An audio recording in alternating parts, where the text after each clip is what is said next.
that looks good. Cool. All right. Now we just wait for a few people to pop in. Oh, that's okay. It always takes a few minutes. It's no big deal. I wish, like I said, I wish it would give me the doggone options that I want. I don't know. We're going to have to get it figured out. But check the sound here in a second. Check the sound here in a second. That looks good. Oh, I don't have the chat open. Let's see. There we go. Now we got a few people coming through. Willie and Kimberly are here. Thank you so much for joining the live stream. We're just getting everything started as usual, kicking it off here at 1 o'clock today on Sunday. I hope everybody's doing well. Hope you're having a good day. Hope everything's going great. Jessica's in the house. How's it going? Nice to see you. Thank you all so much for your support. Denny Green. That reminds me of Denny Crane. What was the name of that show? Boston Legal. Yeah.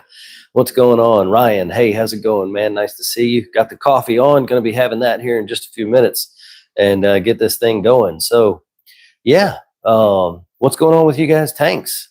Hopefully everything is going well. My tank is looking really, really, really nice. There's a few things that are still recovering slightly from that phosphate event a little while back, but everything is looking good. No worries, Willie. Nice to see you here. Happy that you were able to make it. Jay is in the house and Apache is here with us. Hello, everybody. How's it going?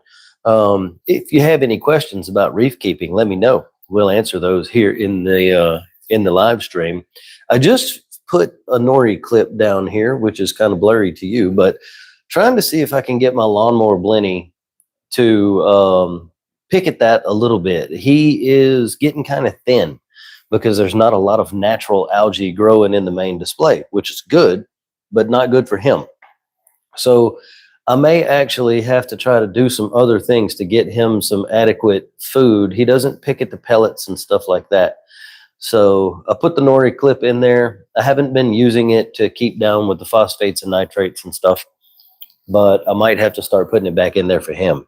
So yeah, we'll see. And I think the diamond goby is gone, but we found George, the possum wrasse that we thought the starfish had eaten, and he's in the overflow.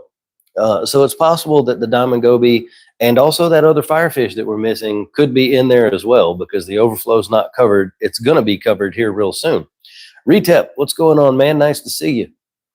Happy that you were able to join with us today. So yeah, probably this week sometime, if I have time, we're going to get the canopy off and get in there and get that fish out of the overflow and get him back into the display and make a cover for that overflow so that that can't happen anymore. But yeah, it's just one of them things. It's a lot of work to get to that point. I've got to disconnect my LED lights and all of that stuff, pull the entire Delua lighting system out, get it uninstalled, and then take the canopy off. It's a lot of work, but it's the only way that I can get in there. There's no other way for me to do it besides that. So, but he's living the high life in there. He looks good. He looks fat. He's obviously eating some of the fish food that goes down the overflow. He's got food in there to eat, probably picking at the copepods and stuff like that too. So I think he's fine. Thank you. We got the coffee. So we are officially started, everyone. Bernie, let's see. David says, finally made it to the live. Very cool, man. Glad to see you here. Bernie says, what about putting another live rock in there? In where? In the overflow? I don't really have room for that, but I'm not sure what purpose that would serve, if I'm being honest, or maybe I don't understand what you're asking about. Man, that coffee pot makes hot coffee. It's like really, really hot. But so yeah, there's that. The lights have been turned back on the sea cardinal. It is currently algae and dinoflagellate free. So that's amazing. Put a few more corals over in the wine glass tank too. You got some St. Thomas mushrooms in there now. Know your tank. So putting more live rock in my tank. I mean, I could. There's some room still, but that was kind of the point, was for the rock structure in the tank to be minimalist. I wanted that sort of bonsai tree rock structure kind of thing, and then I have this big pile of rocks over here for hiding spaces in Euphilia and things like that. Oh, for more algae instead of nori. Got you. I mean, I guess it's possible. It would grow some film algae and stuff on it, but I'm gonna try to supplement his diet in other ways before I add more rocks. I'm actually out of rocks. I don't have any spare rock left anymore. It's all being used. Dorothy wants to know, how do I like the Delua lighting? Been doing some research. I'm in the cycling stage at the moment and haven't purchased any yet. They are very, very good lights. I really like them a lot. They are sort of a higher end kind of light for sure. So you're going to pay for them. Definitely. They're not the cheapest thing on the market, but they're very awesome lights. I really like them, and they're very powerful as well. So it really just depends on what your goals are. If you're looking for a light that's going to put a lot of par into the tank, of course, it depends on which ones you go with too. If you're talking about like a single Delua pixel, let me turn this. That's what I have over there on the wine glass tank. It's just a single pixel, and it is a reefer coloration, and it's doing great for the wine glass tank. Tank is growing well and looks awesome and all of that. On the big tank behind me is the X4 SPS Beast bundle. So it's their like most powerful setup. I've got 4 of the Delua X4s and 4 of the Vitamini strips. And if I turn them all on and turn them all up to 100%, I can get over 1,000 par at the top of my rocks. Jay said I can send you home with some new dry Marco rock if you need some. Well, I appreciate it, but I don't think adding another rock into the tank is really going to solve the problem. There should be enough rock in there for him to pick at. It's just the system is running very clean right now. And I'm going to have to get him used to the nori being in there, because it's not something that I usually add to the tank, at least not right now. So he's just going to have to get used to it. This needs to turn just a bit. There we go. But I appreciate it nonetheless. Monster for the win. Coffee. Coffee for the win. Retep says, Logan, do you do the coral snow thing? What are your thoughts on it, specifically the different types or uses? Some talk about it clearing water. Others talk about it feeding corals. So here's the thing. There's 2 different types. There's coral snow and there's marine snow. Coral snow is the stuff that we make, or the stuff that you buy, that is a flocculant that takes things out of the water. It removes organics. It binds things together and removes them. Marine snow is a completely different product, and that's meant for feeding your corals and whatnot in the tank. I have used both. I'm of the opinion that most tanks don't need broadcast feeding for most people. Some people's tanks do. Most people's tanks don't. It does depend on which corals you have in the tank. So marine snow has like a very specific use case where you have a low nutrient tank that doesn't have a lot of dissolved organics floating around in the water column that can be used up by corals. In that case, you can use marine snow. Coral snow, however, is a clarifying agent. It's not meant to feed your corals, although I have heard of people mixing things like Microbacter 7 into it, because the corals do end up consuming a little bit of it anyway. And so people mix it with the Microbacter 7 and make sort of a slurry of that and put that in the tank, and it feeds the corals and also takes the stuff out of the water column and whatnot. I do use it. I make my own. I get calcium carbonate off of Amazon, and I mix it up and I make my own coral snow. And I usually hit the tank with it a few times a month, 2 or 3 times a month. It's not on a schedule or anything like that. And then I just let the skimmer and the socks or the filtered media do its thing and just pull all that stuff out. It does help clarify the water a little bit. You know, that clarity will last about a day or 2, and then things kind of go back to the way they were. But it's a good product. My LB destroys nori. I add half a sheet of it every morning on the clip. Yeah.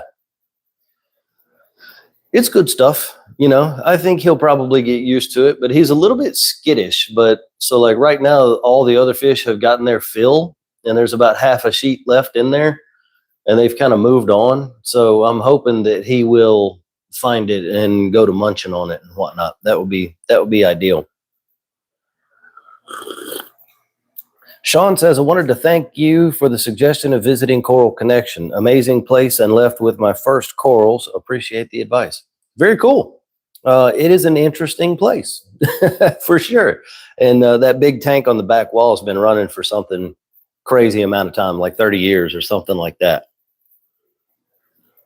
Armstrong wants to know, how elaborate does a bang-eye cardinal breeding tank need to be? Not at all elaborate.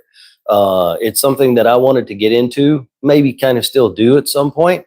A simple like aquarium starter kit, like a 5-gallon with a hang on the back. 10-gallon would probably be better, but small tank, hang on the back filter, lid with a light. You put some sand in there and a few pieces of rock in there. That's it, and a heater. That's all you need. It doesn't have to be crazy, complicated or anything like that. For bang-eye cardinals, they as long as you have a verified male and female in a space together, they are probably going to have eggs at the very least. And if you give them the right environment where there's no threat to the eggs or anything like that, no predators in the tank or anything like that, they'll raise the eggs until they spit out the babies. And if you watch closely when that's about to happen, you can see the baby fish in the male's mouth, and you can very carefully capture him with a net, and you can make him let go of the baby fish, move the adults to another tank, and then leave the baby fish in that tank to grow up. But yeah, it's super. They're actually one of the easiest fish in the hobby to breed. Xander says, I recently got a Dolabella sea hare mainly to get rid of green hair algae, and it's doing a great job. What do I need to feed it once the algae is gone? More algae. You need to start growing macroalgae right now to feed that guy. One of the best ones is ulva lettuce, ULVA. Also, some of the leafy caulerpa types, maybe halomedia or halaminia. They're not going to eat Cato. So I would not get Cato and grow that. You're going to want like soft, flowy, leafy algae to grow and feed that sea hare. You can feed them nori, but it's not their favorite thing in the world, and it's not super nutritious for them either. They're going to need algae that have been growing and absorbing nutrients and things like that. Most of the time, those sea hare, unless they are in like a refugium or a planted type of saltwater tank, they won't make it long term in a reef tank. There's just not enough for them to eat. Armstrong says, will they eat all their own if you're not able to pull the fry out? Very high possibility of that happening. Yeah. That's why I mentioned removing the parents away from the tank with the babies in it. There's a very high possibility of that happening. It doesn't always happen, but it's a good possibility. In nature, bang-eye cardinals and other cardinal fishes too, they sorry, I just read something and it got me off track. Do you have a betta fish for sale? No, I don't sell fish. In nature, the cardinal fishes hang around with black long spine urchins. And when they have their babies, they have the fry. The fry will hang out within the spines of the urchin for protection. And it keeps them, from getting predated on. So what some people do is in their bang-eye breeding tanks, they will have urchins, and that's a natural thing. It kind of helps coax them into breeding a little bit.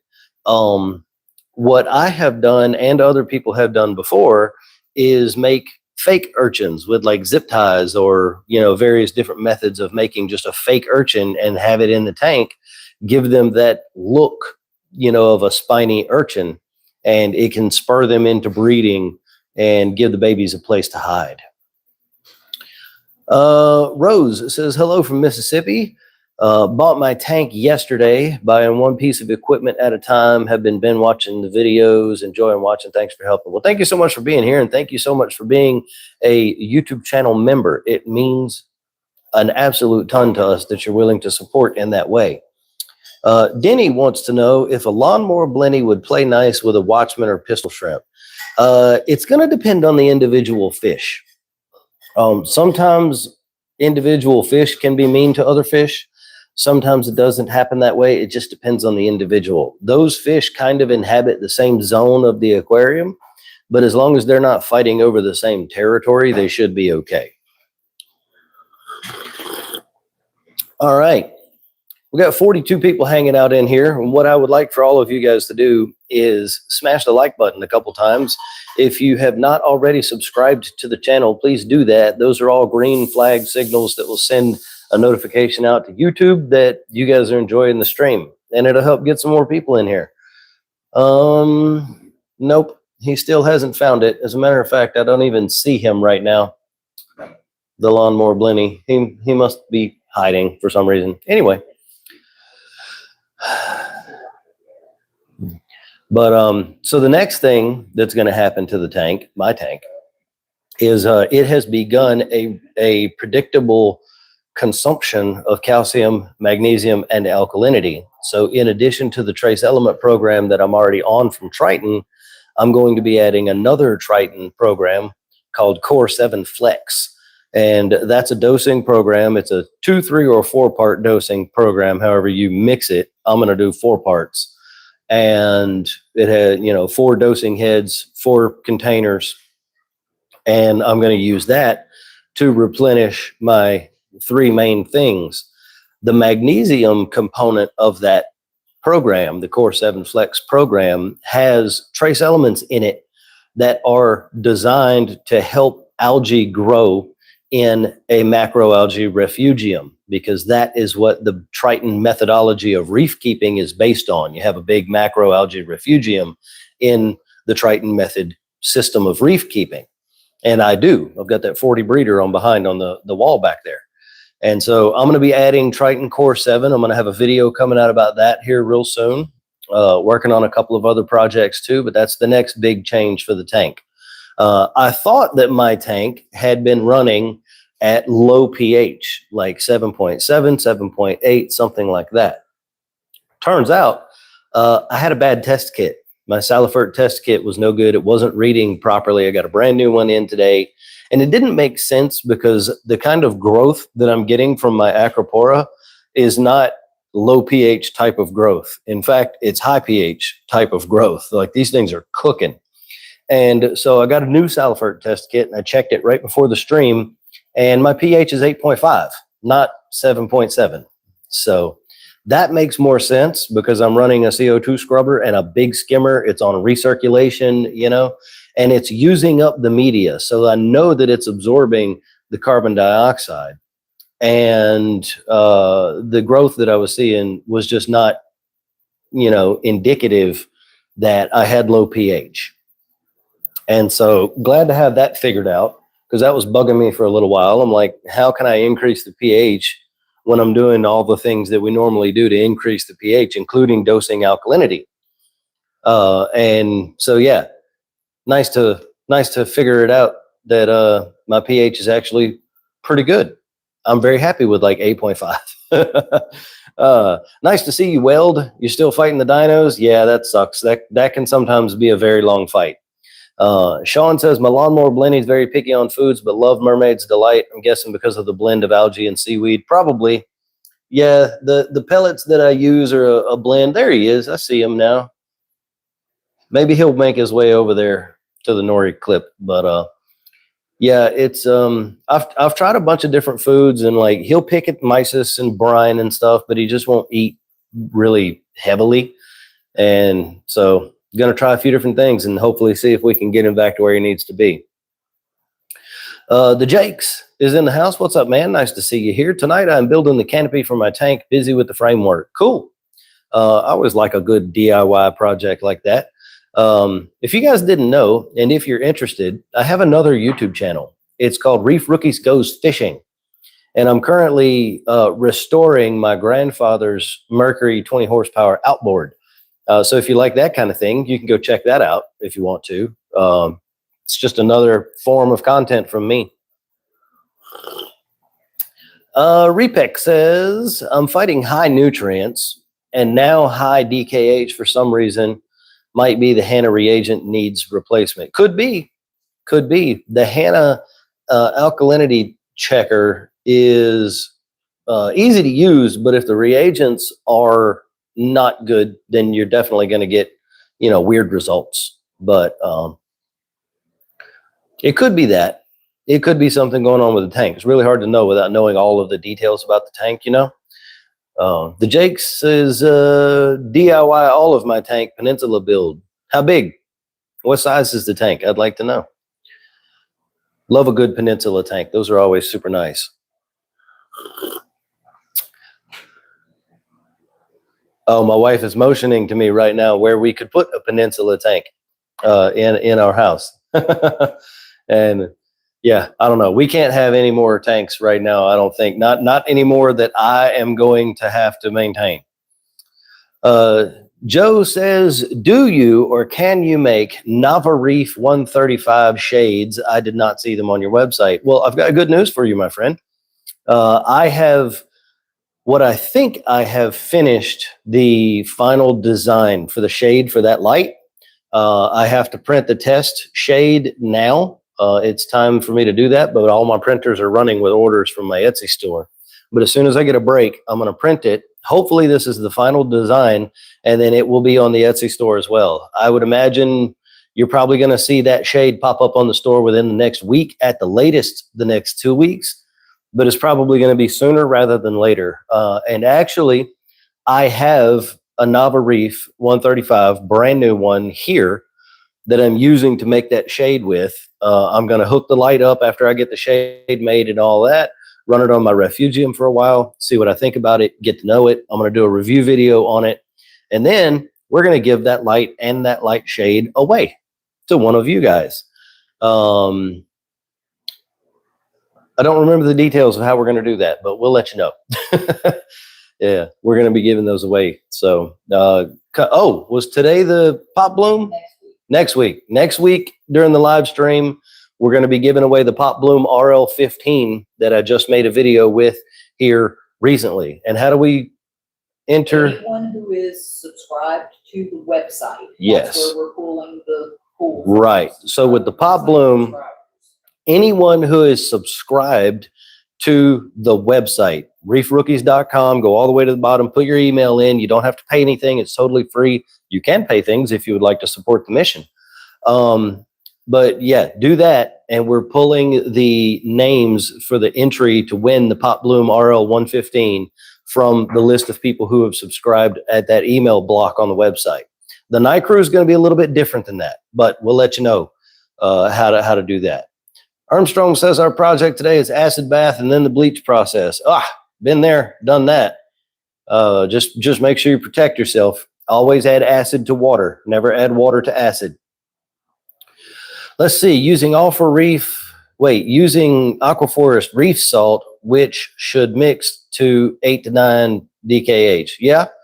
So if you have reef salt that should be mixing at 8 to 9, but the DKH is going up in your tank, there's one of two things is going on, and you're not dosing anything. One of two things is going on. Either A, you have a bad test kit, your reagent or something is bad. Maybe it's reading incorrectly. I don't know. Or two, there's something in the tank dissolving, contributing things to the tank, making the alkalinity go up. You can see that sometimes with crushed coral substrate. That has happened to me before. When I reset this tank and did this rock structure, I had all my fish and everything in the 40 gallon, and I had crushed coral in there, and the alkalinity kept creeping up to the point where it hit 16 DKH, and I had to do something about it. All right, Xander, no worries. Happy to see you here. Thanks so much for stopping by. Ozark says, do you medicate QT every fish, or do you observe and medicate as needed? I do the second part of that. I observe and medicate as needed. Primarily because I don't know what those fish have gone through before they came to my house. Who knows what medications have already been, run through them or whatever. So when I get them, I like to just feed them really well for a couple of weeks and observe them to see if anything's going on. And then if I see anything, I might do, something medicated, or I might not. It just depends. But I always QT. 130 cm, 500 liter. Going to be a nice tank, man. It's a good size. Cycling for 2 months, stocking the cleanup crew still. Cool. Master Gecko says, thinking about swapping out the Kessel A80 for AI blade on my Nano Peninsula with clam LPS. I have not ever personally used AI blades. I haven't used any of the AI lights or the Kessels myself. Both of them are decent lights. It's just which one's going to have the features and the coloration and whatnot that you want. But no, I've never used an AI blade myself.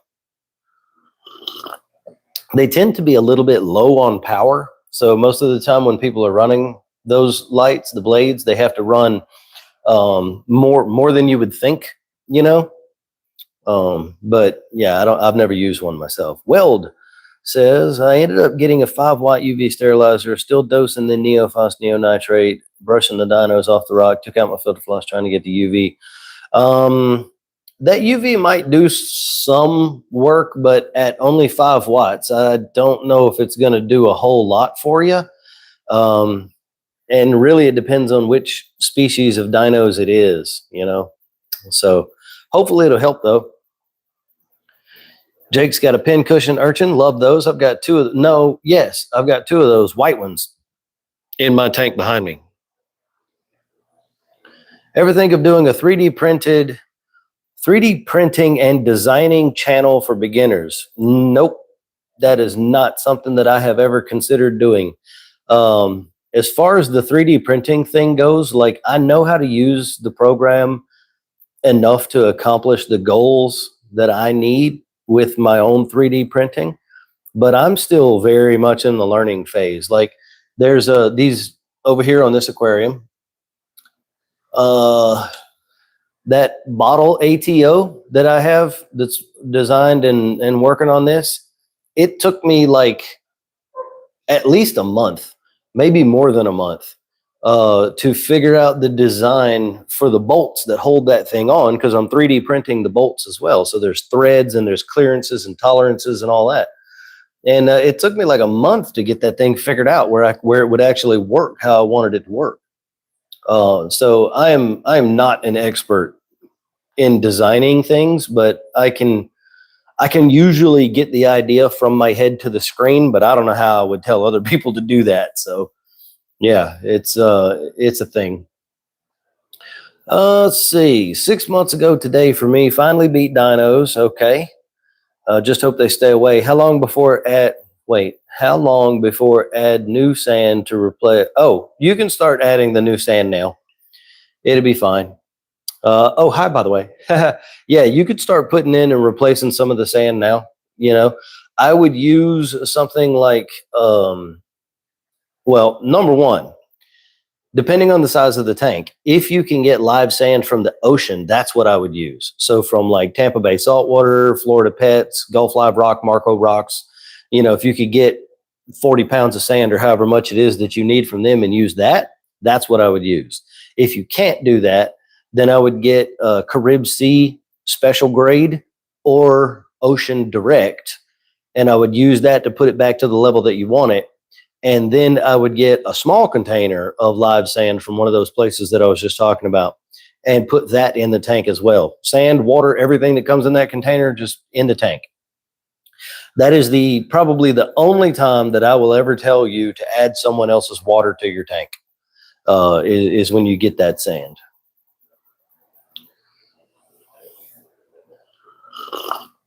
Retep's got the AI blades, the glow and the grow. Yeah, they look good on the tank. Most people find them a little bit underpowered. Thoughts on why clams are less common in the hobby than they used to be? Used to see them in way more people's tanks. Is it just a trends thing? No, it's a because they die thing. People got tired of spending $300 a pop for clams that only lasted 6 months and then they died. There are some very experienced hobbyists in the hobby who are studying clams to try to figure out what the secret sauce is. And honestly, I think that it probably has a lot to do with the fact that our tanks are just way too clean. We have the ability now with the equipment that we have in the industry and the hobby now to have tanks that are virtually spotless. You know, I mean, roller mats take so much dissolved organics out of the water. So I think having clams has to come with the mindset that you are going to have to either have a very clean, robust filtration tank and continually dose things like phytoplankton into the water to feed them, or you're going to have to run a dirtier tank to keep the clams. Now, that said, I'm not an expert on clams. I've never had one. I don't probably may not ever have one. It's just not something I'm very interested in. There's a huge one at one of the local fish stores near me, things like 2 foot long, and they have it in a low boy tank. So there's only like 3 inches of water over the top of the clam, right? And when that thing closes up, the water coming out of the clam, out of its like the hole in the clam's mantle, I don't remember what you call that, but when the water comes out, it'll hit the ceiling and splash all over the lights and the customers and everything else, and they think it's funny, and I don't. But yeah, I don't know. I don't think it's a fad. I think it's just people got really tired of spending a lot of money on something that was probably going to die. That probably has more to do with it than anything else. How do you rid an observation tank of a disease if you do have to move fish in to medicate it? I tear it down, sterilize it, and set it back up again. So I tear it down completely, hot water and bleach, and scrub it out. And then I go back after that with original Dawn dish soap, scrub that out, and then I rinse it really well. It's completely sterile, and set it back up, and then medicate the fish. Yo, John Clark's in the house. How's it going, man? Nice to see you here. Armstrong says, where do you like ordering livestock from? I don't typically order livestock on the internet. It's just not something that I do. But if I were to order some fish, they would either come from probably either Biota, TSA, or High Tide Aquatics in Oakland, California. Those are probably the places where I would get fish from. Corals would come from probably either TSA, Worldwide Corals, Terra Reef, K&P Aquaculture, or Andrew Hash Signature Corals private Facebook group. Those are some of the places that I would get them from. There's a lot of other places to get those kinds of things, and people have varying levels of experience, you know, good and bad with those different places. But that's probably where I would look. Yeah, the Jakes said, I got to the chat when you were talking about false O's. I have the same on the Marine Lab kit with the nitrite. False O's.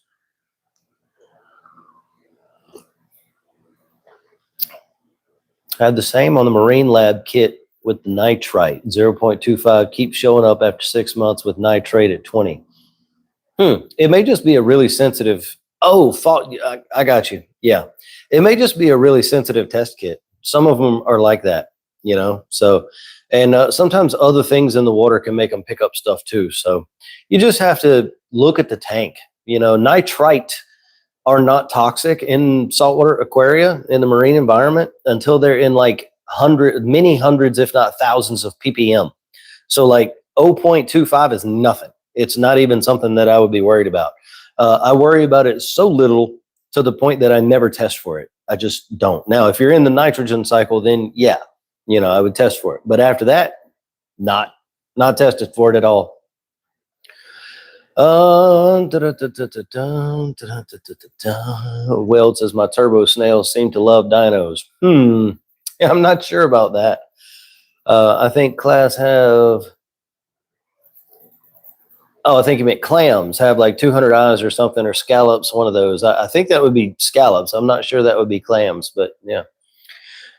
Denver, what's up, man? I'm doing well. Nice to see you here. Just hanging out, talking to you guys. It's kind of a slow day. It's a little rainy, a little gloomy over here. I'm a lot tired, so I'm a little less animated today, but that's all right. Weld says star sand works too if you don't have bleach. It does. It would work. And I had some star sand for quite a while until I got rid of all my mead making stuff. And I sold all that. And so now I don't have any anymore. If I buy a used running tank, when I set it up, should I do any cleaning on the tank, sump, and equipment? Yes, clean everything. Clean everything. Anything that comes out of the water, like pumps and whatnot, if they have coralline algae or anything on them, they're going to dry in between the move. You know, if it's at least more than a couple of hours that you're going to be moving and setting the tank up, and they're going to die. And then when you set the tank up, you put them back in there, they're going to become dissolved, decaying organics, and they're going to run the nutrients up. So everything that can be cleaned in a citric acid bath, you know, heaters, pumps, wave makers, whatever, you want to clean all that stuff before it goes back in the tank. You want to also clean the sand. You don't want to reuse the sand without cleaning it. And the only way you can clean it and keep it alive is to clean it in salt water. You know, you rinse it, drain the salt water out, fill it back up with salt water, rinse it around again. It's going to turn the water brown again. You drain it, fill it back up, do it again, do it again, do it again, do it again until it's clear. So it's still alive, but all that old detritus is gone, and that releases all of the hydrogen sulfide and all that stuff that you don't want going into the main display, and the water changes remove all that. So then it goes back together. You know, rocks go back in, all that stuff. And yeah, then you can, you know, set all your pumps and stuff back up. So when you're moving a tank, you have to really keep in mind that everything that is currently living in that tank is probably going to be living in some temporary container for a few days before you can get the tank fully set back up and ready to go again. Kimberly said, I can tell less animated is a good description. Yeah. It's been a tiring, honestly, it's been years at this point. Well, it's been especially long. The last couple of weeks have been especially tough and expensive. But we will pull through, as we always do. My wife and I are not only husband and wife, but we are best friends and confidants and have the most amazing relationship. And we are going to get through this just like we get through everything else. But it always costs a fortune every time. So anyway, that's okay. We're not going to get too personal here. But yeah, I'm freaking tired, you guys. Denver says, do you have any damsels or do you have any good ones to buy? I do. In fact, let's see if we can get a little look at them. We'll do a tank tour in about another 20 minutes. But see that black guy swimming right there? That is some sort of a black damsel. Oh, there's another one right there. That's a 4-stripe or 3-stripe damsel right there. I have 3 of these black ones. And yep, there's the other one up there.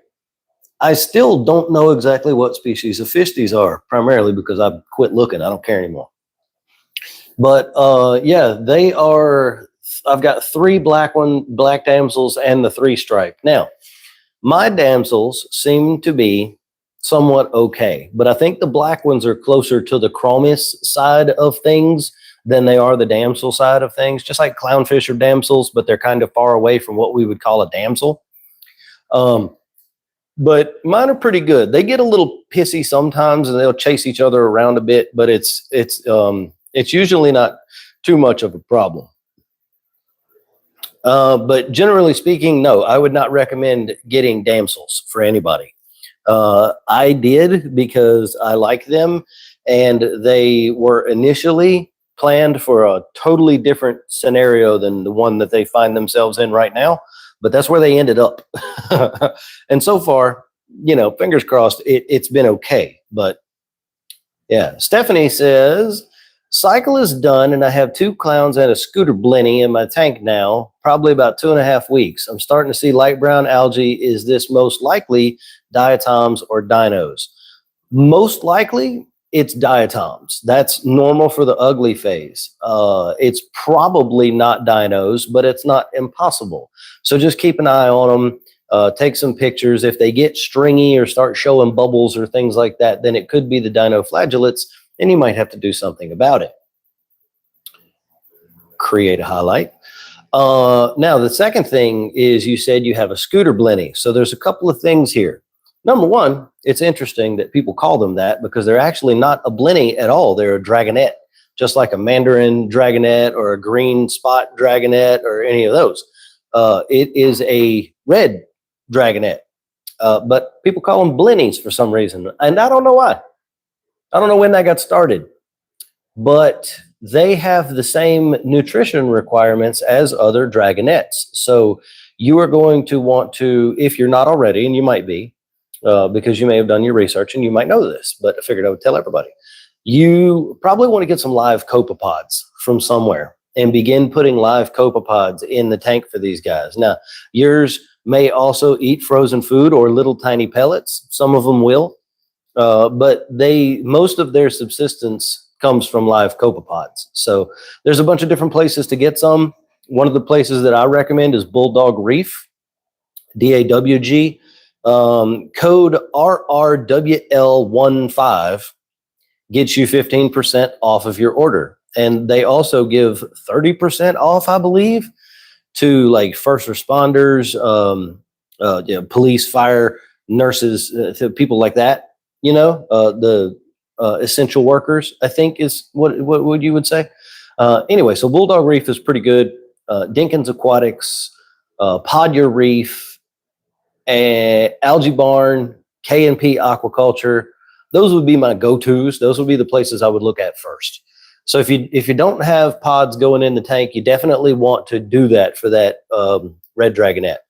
Beautiful little fish, love them, but they typically need a little more mature tank than where yours is at. Unfortunately, most of the time the fish stores don't actually tell people that; they just sell them the fish. So I hope that you have yours going in the right direction. But I don't even remember what your question was. Oh, diatoms or dinos. It's probably diatoms, but I would have to see them under a microscope to be able to verify. Expensive for real. Went to a bigger tank and no other tank for QT 3 buckets of salt. Yeah. Yep. It does. It gets expensive quick. Yeah.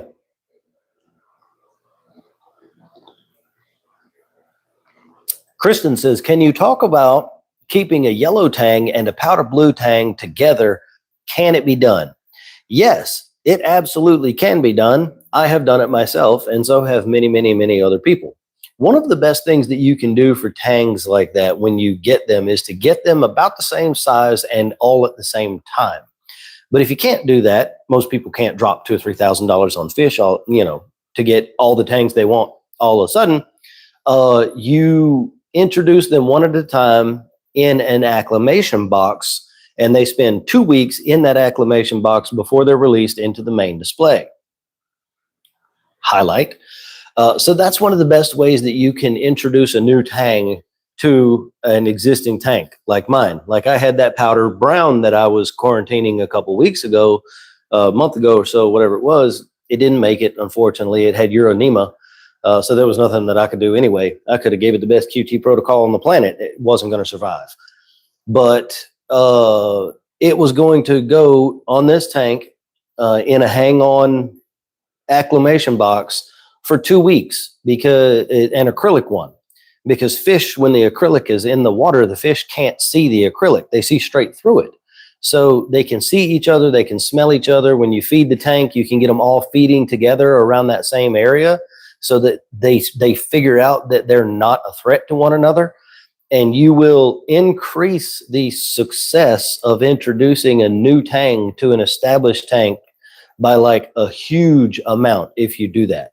But yes, a yellow and a powder blue can be kept together given they have enough space to establish their own territories. When I did it, I was stupid and I did it in a 75-gallon tank. Neither one of those fish should have been in a 75-gallon tank to begin with, but I was hard-headed and yeah, we'll just leave it at that. I was hard-headed and I did it anyway. And then the yellow tang ended up going bananas one day and started spearing everybody in the tank, killed the whole tank and pretty much himself, including the powder blue. But yeah, it can definitely be done. Can you medicate in a cycled observation tank if it doesn't have sand or rock? Yes, absolutely. I was running an experiment recently on my most recent, that powder brown I was just talking about. That was a medicated QT, and I had rock in there. And I was using a Hannah checker. I was checking the copper every day. And I had about 5 pounds of rock in a 13-gallon QT, no sand. and it was only losing about point. Let's hang on. Let me remember the numbers. It was losing about 0.1 per day, so it would drop from 2.5 to 2.4 over a 24-hour period, and could just a few drops of the copper brought it back up, and it wasn't a big deal. So it wasn't absorbing much. Now it did absorb some copper. Those rocks can never go into my display or any other tank where I'm keeping invertebrates and corals. And actually now they're in a bucket and they've dried out, so they're dead, and I need to run them through a bleach bath and clean them, make them all brand new again. But yes, you can do that. You can medicate a cycled tank. Unfortunately, most of the medications kill the bacteria that cycle the tank, like copper is going to kill most of them. So in pretty short order, it's going to be not cycled anymore anyway. John says, use citric acid on the tank in the sump. Yeah, absolutely. It's one of the easiest ways to clean an old tank for sure. Let's see. Yoku says, how long would you wait to start a refugium? Tank is 2 months old. I want to start one for Cato and pods, plus help with NO3 and PO4. So, number one, I don't use Cato anymore. I think there's much better options for macroalgae besides Catomorpha. I know it's the most common. I know that's what most people use. There are better choices. Codium, Halomedia, Halomenia, Caulerpa. There's a bunch of species of Caulerpa.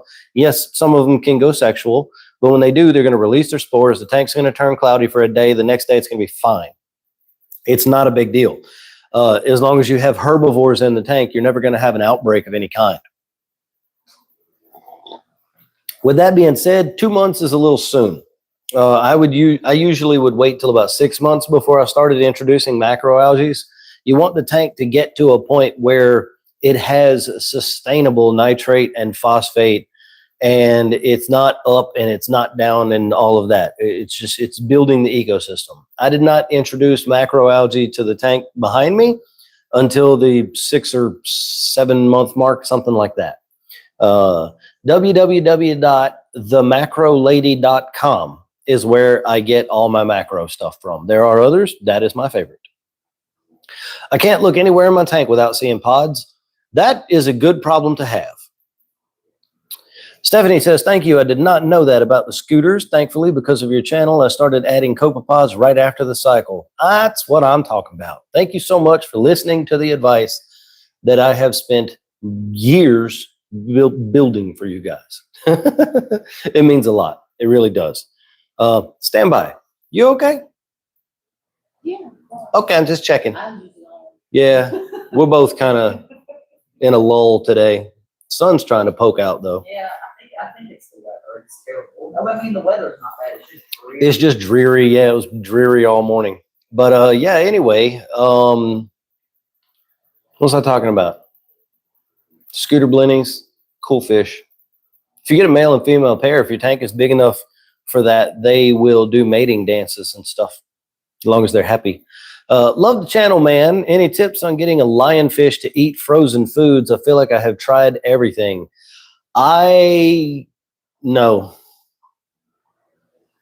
If he's not eating anything, pretty soon he's going to become very sick and probably die. So if he's not eating anything frozen, you might want to try to get some ghost shrimps, some freshwater ghost shrimp, and feed him those. I would gut load those ghost shrimp like I would feed them fish pellets and let the shrimp eat the pellets in a freshwater tank, and then scoop up one and try to feed it to the lionfish. He might need that live reaction. And if that's what he wants, it's not real hard for you to set up like a 5-gallon freshwater tank and keep those ghost shrimps. And sometimes you can even get them to breed, and then you'll just have your own food supply rolling.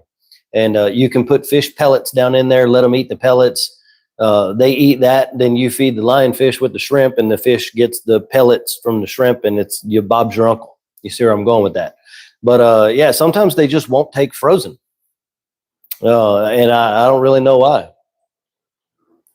Let's see. Speaking of macroalgae, that is what kind of had in mind for the low flow or moderate flow in the tank. So you're doing like macroalgae in the bang eye breeders, I mean, that's not a terrible idea. They like that kind of thing. I would say, yeah, probably low to moderate. It doesn't need to be real super high flow, but the water does need to move.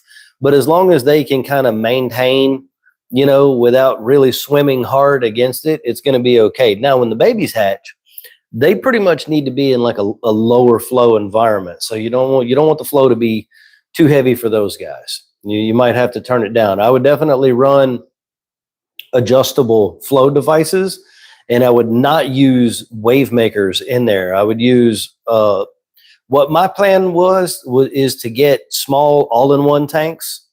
That way I can put a grate over the overflow weir, and like the pump is in the back so the little fish can never get back there. A lot of people just use sponge filters and bubbles, but that makes a mess in saltwater tanks. So I don't want to do that. Rain here in Seattle, what a shock. That's why I could not live there. I would be morbidly depressed all of the time. I'm barely starting out. Are there any specific brands of salt, bacteria, sand for a beginner to make the cycling process easier? Yes, there are. Salt, not so much. All marine salts are pretty much the same thing. Some are just a little cleaner than others. Some have different elements than others and stuff like that. But as far as brands of bacteria goes, yes, if you're going to be doing a no fish cycle, a fishless nitrogen cycle, the bacteria that I would use is a combination of Fritz Turbo Start 900 and Microbe Lift Night Out 2. I would use either Dr. Tim's ammonium chloride, Fritz fishless fuel, or Brightwell Quick Cycle as your ammonia source to bring the ammonia up to start your fishless nitrogen cycle. And then those are the bacteria that I would use. The best thing you can get for your tank is live rock or live sand from the ocean. A lot of people disagree with me on that because they're worried about a worm or a crab or a pistol shrimp or, something. But those things are easily taken care of. There is nothing that we can put in a bottle unless it come from the ocean and we put it in a bottle that is going to give us the bacterial diversity that you can get from live sand from the ocean. It's not possible. We can't do it. So Tampa Bay Saltwater, Marco Rocks, Florida Pets, or Gulf Live Rock, or even the Aqua Biomics website, they still have some live sand to sell that has been tested and verified that it has no pathogens in it. But yeah, so those are some of the things that you're going to be looking at. For everybody in the chat who doesn't know, I offer one-on-one consultations, even for people who are brand new to the game and they have a lot of questions about how do I get started. You can find the information for those consultations on my website. It is reefrookies.com. I also have 3D printed things there. Links to all of our socials are there. Putting your email address at the block in the bottom gets you signed up for some of our giveaways. You only have to do it once and you don't have to pay any money to do that. If you want to support the mission, there are ways there that you can do that, even subscribing to a monthly tier where you get different perks and things like that. And it just, keeps that subscription coming in. All of those things help us keep running Reef Rookies and keep this coming to you guys. Because if we're not able to sustain ourselves, then we have to go back to doing normal 9-to-5 sort of things and not this. This is going to be over. So there's no way we could do both. So anyway, thank you to everyone who does already support. And if anyone is interested, those things are there for you. Of course, they're not required, but I would highly like it if you decided to use some of our support methods. YouTube channel members in the chat have a little badge down next to their name. So it's a little square with a little colored shield in there. And that lets us know that they are YouTube channel members, which is another way that you can support. Smoking Good says, my favorite show. Yes, I'm super happy that you're here. Let's see. You guys are just talking. Okay, here we go. Sold 5 liters of Nanochloropsis this week after my first week setting up the amount. Phyto looks great. Better than my starting culture. Cool. I love growing phyto. I'm just not actually doing it right now. Denver says, where are you from? I am near Louisiana if you were talking to me, but you might not have been. Not sure. Well, you're in Louisiana. No, I know we're in Louisiana. I didn't know if they...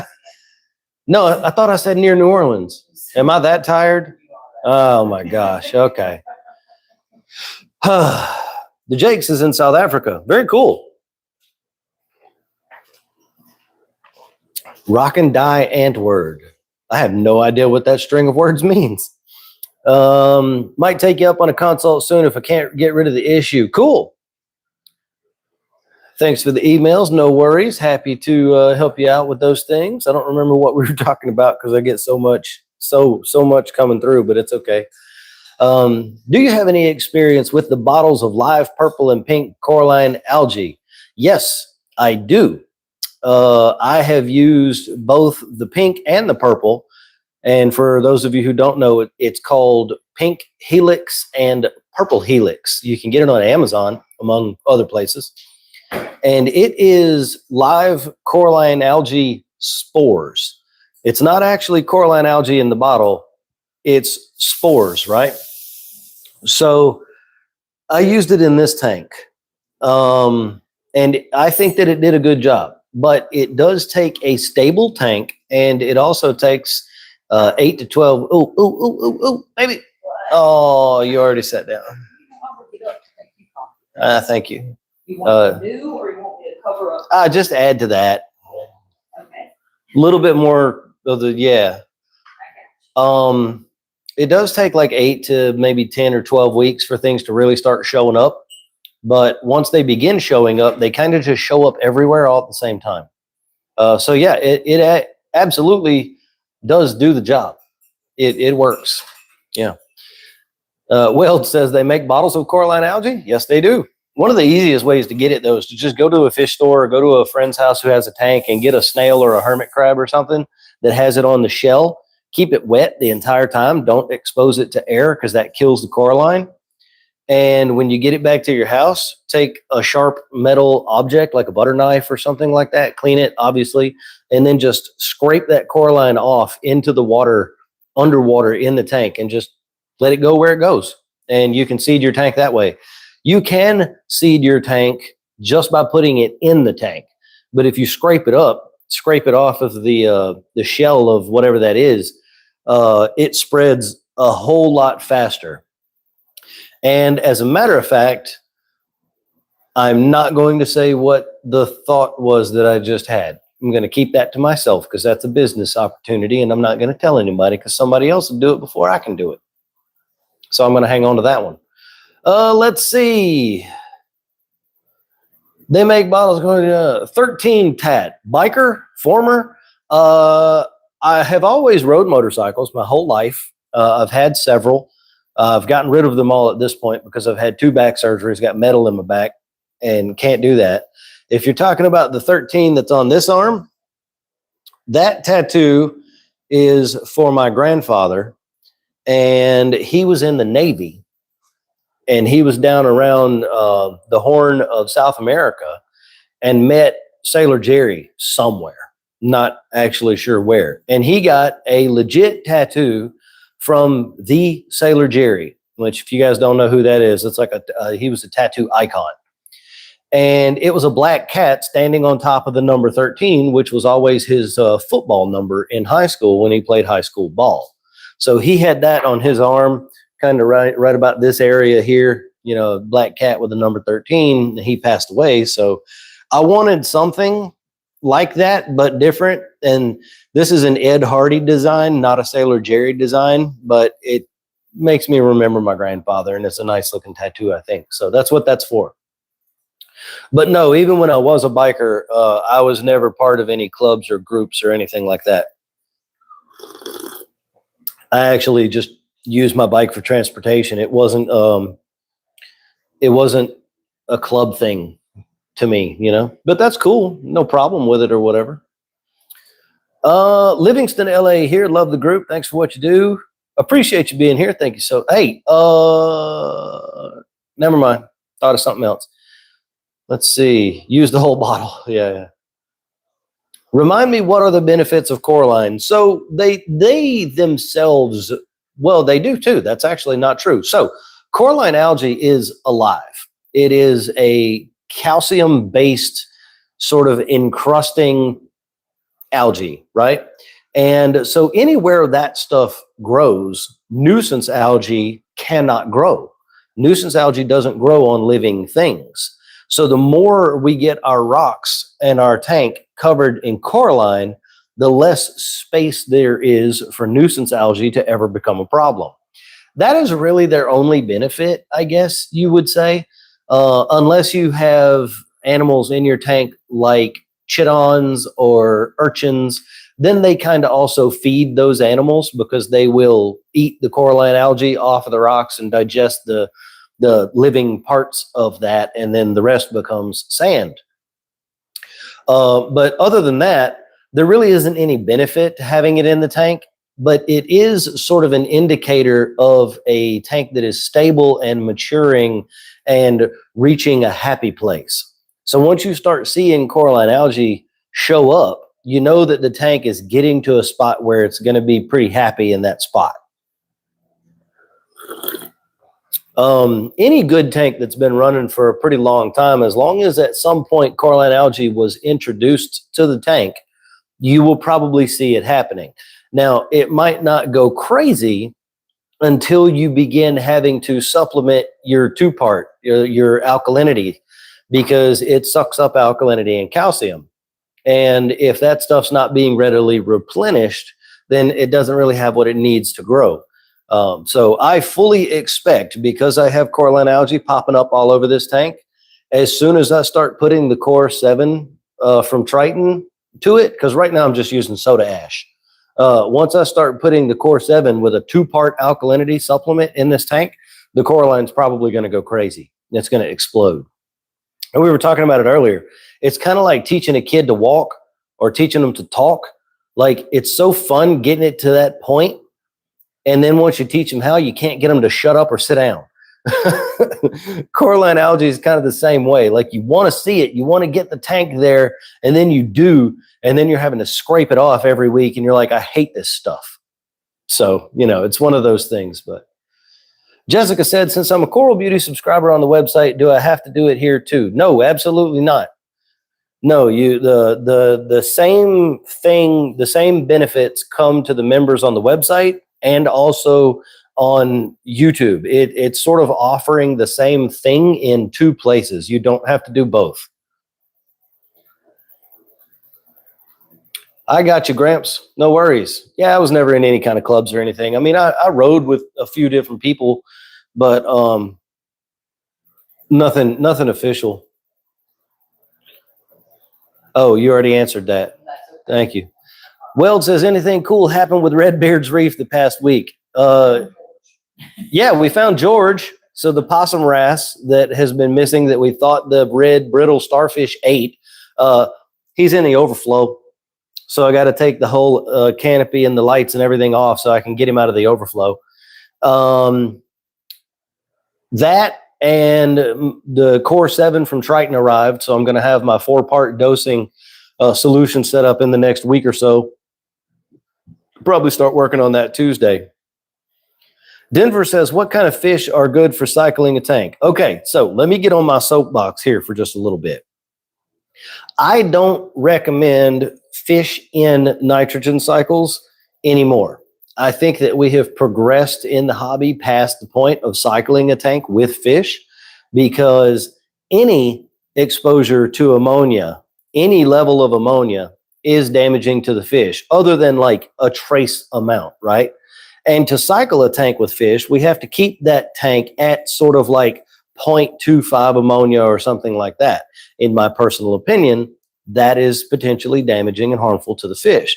It's just my opinion. Everyone doesn't share the same opinion, and that's okay. But I recommend fish-less nitrogen cycles for that reason.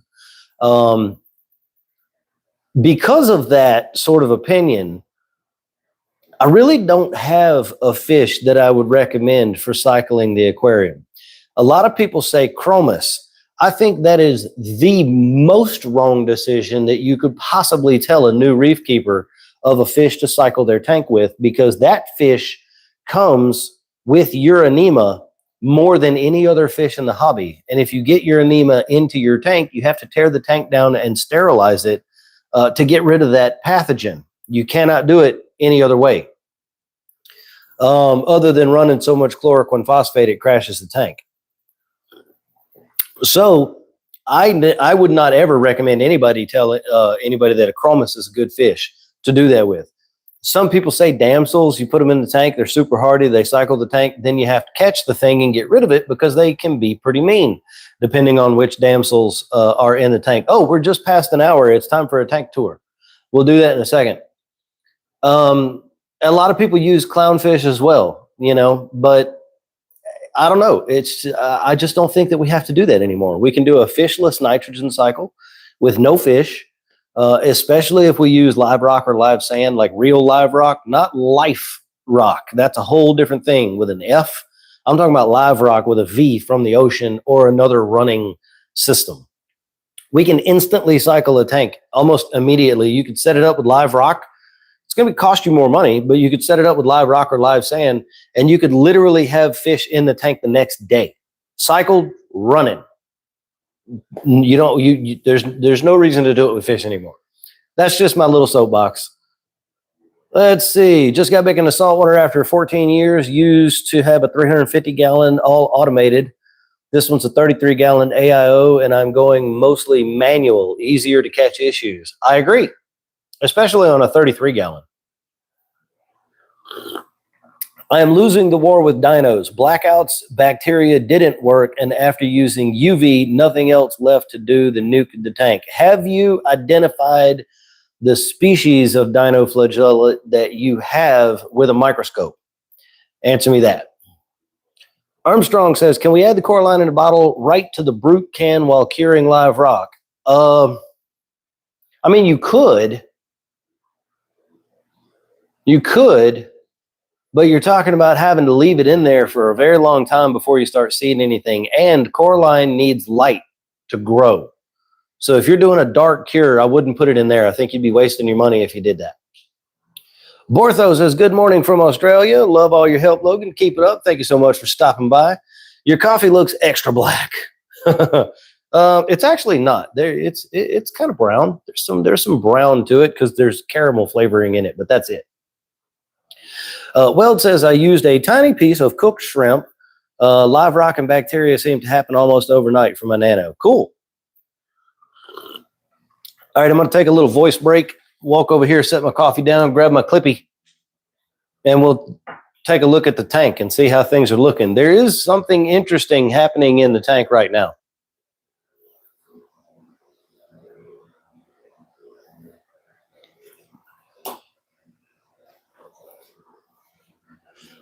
All right, here we go. Let's see. We can get local fish store live rock for $7.99 a pound. I do that. Carib Sea live sand, liquid bacteria, fishless fuel. Yeah. Wait, no, not available, and never thought it as equipment. Okay, so it is going to be real hard to beat dinos without a microscope, without knowing what species you have. Usually the thing is either dosing silicate to induce a diatom bloom in population in the tank that outcompetes the dinoflagellates, or using a UV sterilizer that is very powerful. Those are the most two common ways of getting it done. But if you've tried all that and it isn't working, you definitely can reset the tank. Blackouts generally do not work with dinoflagellates unless you're just trying to kick the last little bit of what's remaining. And even some of the dinos, blackouts will make them insist and hide away and then come back out at a later date. Bring us to the giant RFA. All right, Denny, I'll come back to your question here in just a minute after we do a tank tour. So let me get my lens and we will check it out. Let's see, flip that around. Lens to make it look better. Cool. All the fish are hungry. We'll have to feed them in a minute. But there's the giant RFA.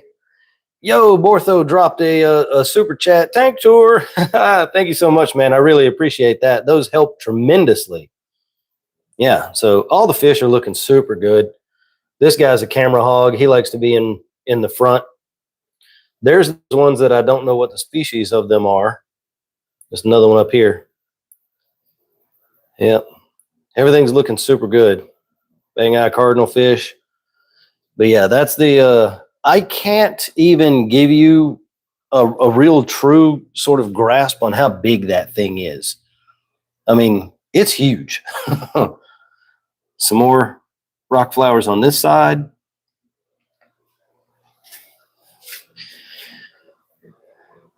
This hammer is just mad all the time, and I don't know why. The one right above it and that one over there are perfectly fine. They're a little bleached because they're still getting used to the new lighting. This is a recent addition from my refugium tank. It's over in here now. These are salted agave, and you can't really see their true colors right now, and they're not colored up very well either because they've been under like plant growth coloration lights and not reef lights. So it's interesting. They're going to color up super nice. Torches. That is a black light. That is a Holy Grail, the green one. I think this is a Dragon Soul and a New York Knicks, or I might have those backwards. I don't know. There's one of them big guys. There's an Aptasia. Gonna have to get those fixed, but Project X fungi plate down there. Oh, here's the cool thing that's happening. My what do you call that? Pavona cactus has, I think it's trying to spread itself. It's melting a little bit on one end, and it's going to drop that off, and that's going to become another colony somewhere else in the tank. But I'm not going to let it do that. I'm going to take it out. This big dude. Yeah, that is what coralline looks like when it hits the point where it's about to explode and start going everywhere. That's what it looks like. It just starts growing everywhere.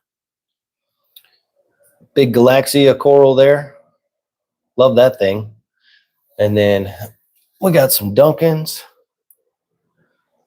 bird's nest, and different acroporas up at the top. I'm very excited about this one. Let's see if we can zoom in on that. Yeah, so this thing has like a highlighter green base. The skin of the acro is like pink, and the area where the polyps comes out is yellow, and the fish keep swimming in front of the camera. And then the polyps are like a red coloration. So that one's super cool. And then another one I'm very excited about is over here is this guy. That other one was a rock candy. This is a Wolverine. And it's going to have like yellow to green skin and has purple polyps. So I'm very happy about those. Excited to see them when they grow out. Nice big blasto. Let me zoom in a little bit, not too much. Yeah, nice blasto. Holy Grail micromusa. I got some micromusa lords down here that are still recovering from that high phosphate event that I had a while back. A couple different candy canes. This is an Australian gold torch. Very cool torch. Brandon says, how long did it take that Galaxia to get to that size? So it's about the size of a tennis ball. And I've probably had it for about a year, I guess. When I got it, it was only a frag, about the size of a quarter maybe. So it's grown to this size in about a year. And it has some sweepers that'll go out about 8 inches. So you got to be careful with those. They can sting other corals. This is one of my favorite fish in the world, chalk bass. And when they're well fed, they get big and fat like that. These are Jason Fox pinwheels back here. Pinwheel candy canes, one of my favorites. Got a big feather duster back there. Some different SPS. That's a Walt Disney acro down in the front there, starting to show some pink. Frilly green acro. purple bonsai.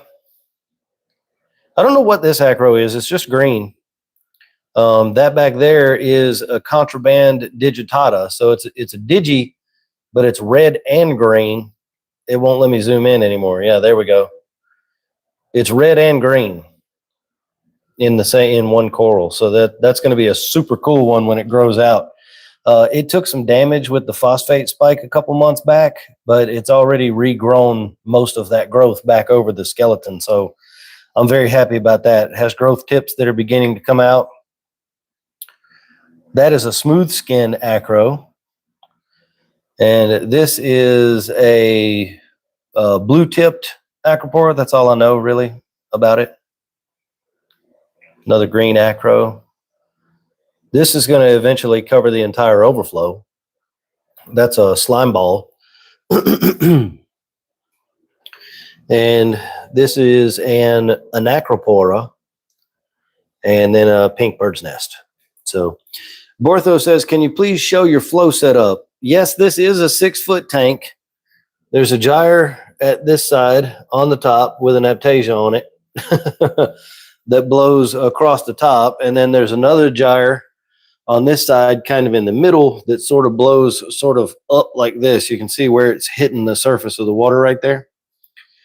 And then I have 2 return nozzles on either side of the overflow. It's hard to see them, but there's 2 nozzles back there and then 2 more on the other side right over there. But your sump should never count as your main flow. Sorry about the zoom thing there, everybody. Somebody asked about the wine glass tank. Yes, it is still running. This is it right over here. This is it's about 2 feet tall. It holds about 2.5 or 3 gallons of water. It's a Delua Pixel Illumagic in the reefer coloration up there. And we got St. Thomas mushrooms in here and a bunch of pulsing zinnia. This is Montipora digitata. And there's a purple stylo growing right there as well. And he must be hiding. There is a harlequin shrimp in here somewhere, and I need to clean the glass, but yeah. And there's even a piece of green bird's nest that is growing on that heater back there. That was just left over when this big bird's nest outgrew the wine glass. So that big one in the back there, it outgrew, and I had to take it out of the wine glass. But that little piece that's on the heater is what's left. And it's regrowing on that heater, making a new coral. And yeah, so pulsing zinnia is so cool. Looks awesome. So yeah, new product coming soon. Coming to the Etsy store soon. This little gravity ATO, you can probably see the white one better on this tank. So little gravity ATO thing happening there. That's going to be in the Etsy store real soon. And then while we're doing it, I guess I'll go ahead and show everybody the sea cardinal. Oh, I left my Clippy. Oh, it's over there. Let me get it. Let me get the Clippy. Clippy. So there we go. So this is the sea cardinal. Got some clove polyps down here. These are exosphere zoas. Can't wait to get them in the big tank, but I need to get them out of here and make sure there's no dinos or anything on them. Some mushrooms, a blue and green blastomusa, and then there's a red blasto right up there. Coloration is a little bit off on this with the clip because it's really very crystal blue in person. There's a Watchman goby and a pistol shrimp that lives right down there. And then if we go back here, this is the fish room where all the magic happens. This is the massive beaker that I cannot look. This, I mean, that's sitting on a 5-gallon bucket, so you get some size comparison. It's huge. That's for mixing the Triton Core 7.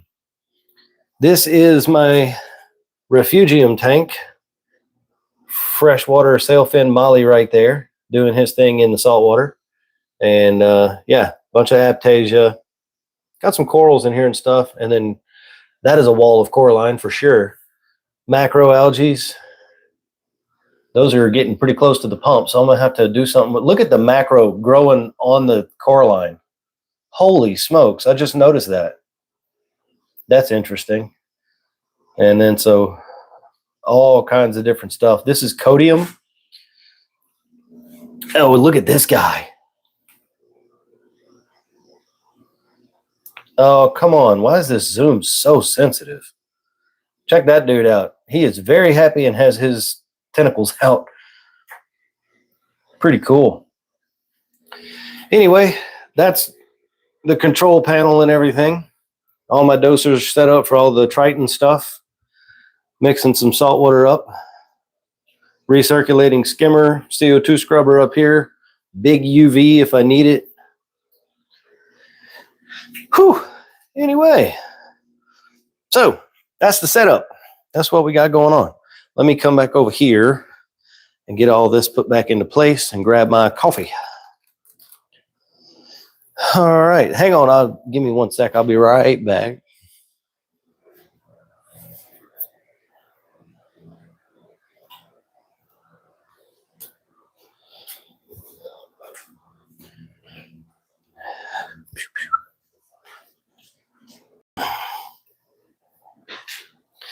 Okay, we're back. Cool. All right, let me go back and look and see what we got going on here, because it's hard for me to see the questions and comments. Yoku's in Hammond. Cool, man. Yeah, we're not that far away from you. How hard are torches to keep? Generally speaking, they're not too difficult, really. You mostly just want to have a stable tank, alkalinity and calcium, magnesium in good ranges, and not moving around too much on you. Other than that, they're okay. They're not the easiest thing in the world to keep. They can go down very quickly if things kind of go south or swing around a bit. But they're one of the easier corals to keep, in my opinion. I didn't know Xenia polyps grow so big. Oh yeah, yeah, they can take over a tank if you're not careful. Let's see. Hey Logan, finally I can see you're live. Okay, yeah, I don't know what's going on with that, Eddie. Yeah, we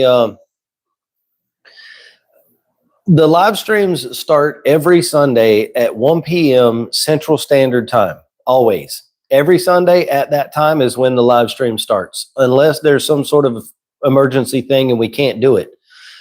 In which case, we'll let everybody know. I usually make a post in the group, like in the morning, just reminding people that it's going to be later on that afternoon. Yeah. And then once you go live, I make another post in the group with a link to the live. So on the Sunday, there's always a post that's going to go out in the group reminding everybody that the live stream is going to happen. And then at the time that it goes live, there's always another post in the group, the Facebook group, that has the link to the live when we are live. So keep an eye out for that. Just picked up a Valentini puffer. Okay, cool. Nice little fish. I had a lot of baby blue-green chromis, but they died today. That sucks.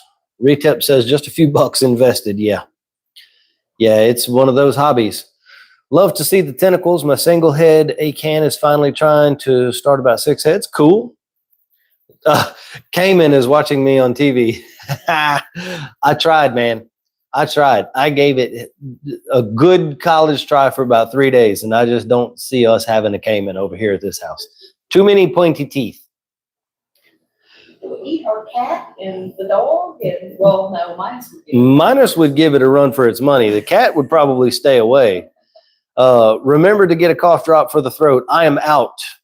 I am out of cough drops, and I am regretting not having any. And yes, I did trim the beard. It was getting a little bit out of hand, so had to trim it up. But yeah, the shipping to other countries is just entirely, it's just way too much. I wouldn't want to pass that on to anybody. And getting 3D prints shipped in hot shipping containers, they usually end up melting and deforming to the point where they can't be used as well. So that's another reason why I typically don't do that. But anyway, so as far as what's going to go in my tank next, I would like to try to get a powder brown. That was sort of one of my last big fish, or it was the last bigger fish that I was going to put in the tank. I would like to have a couple of 2 or 3 anthias still yet to go in there.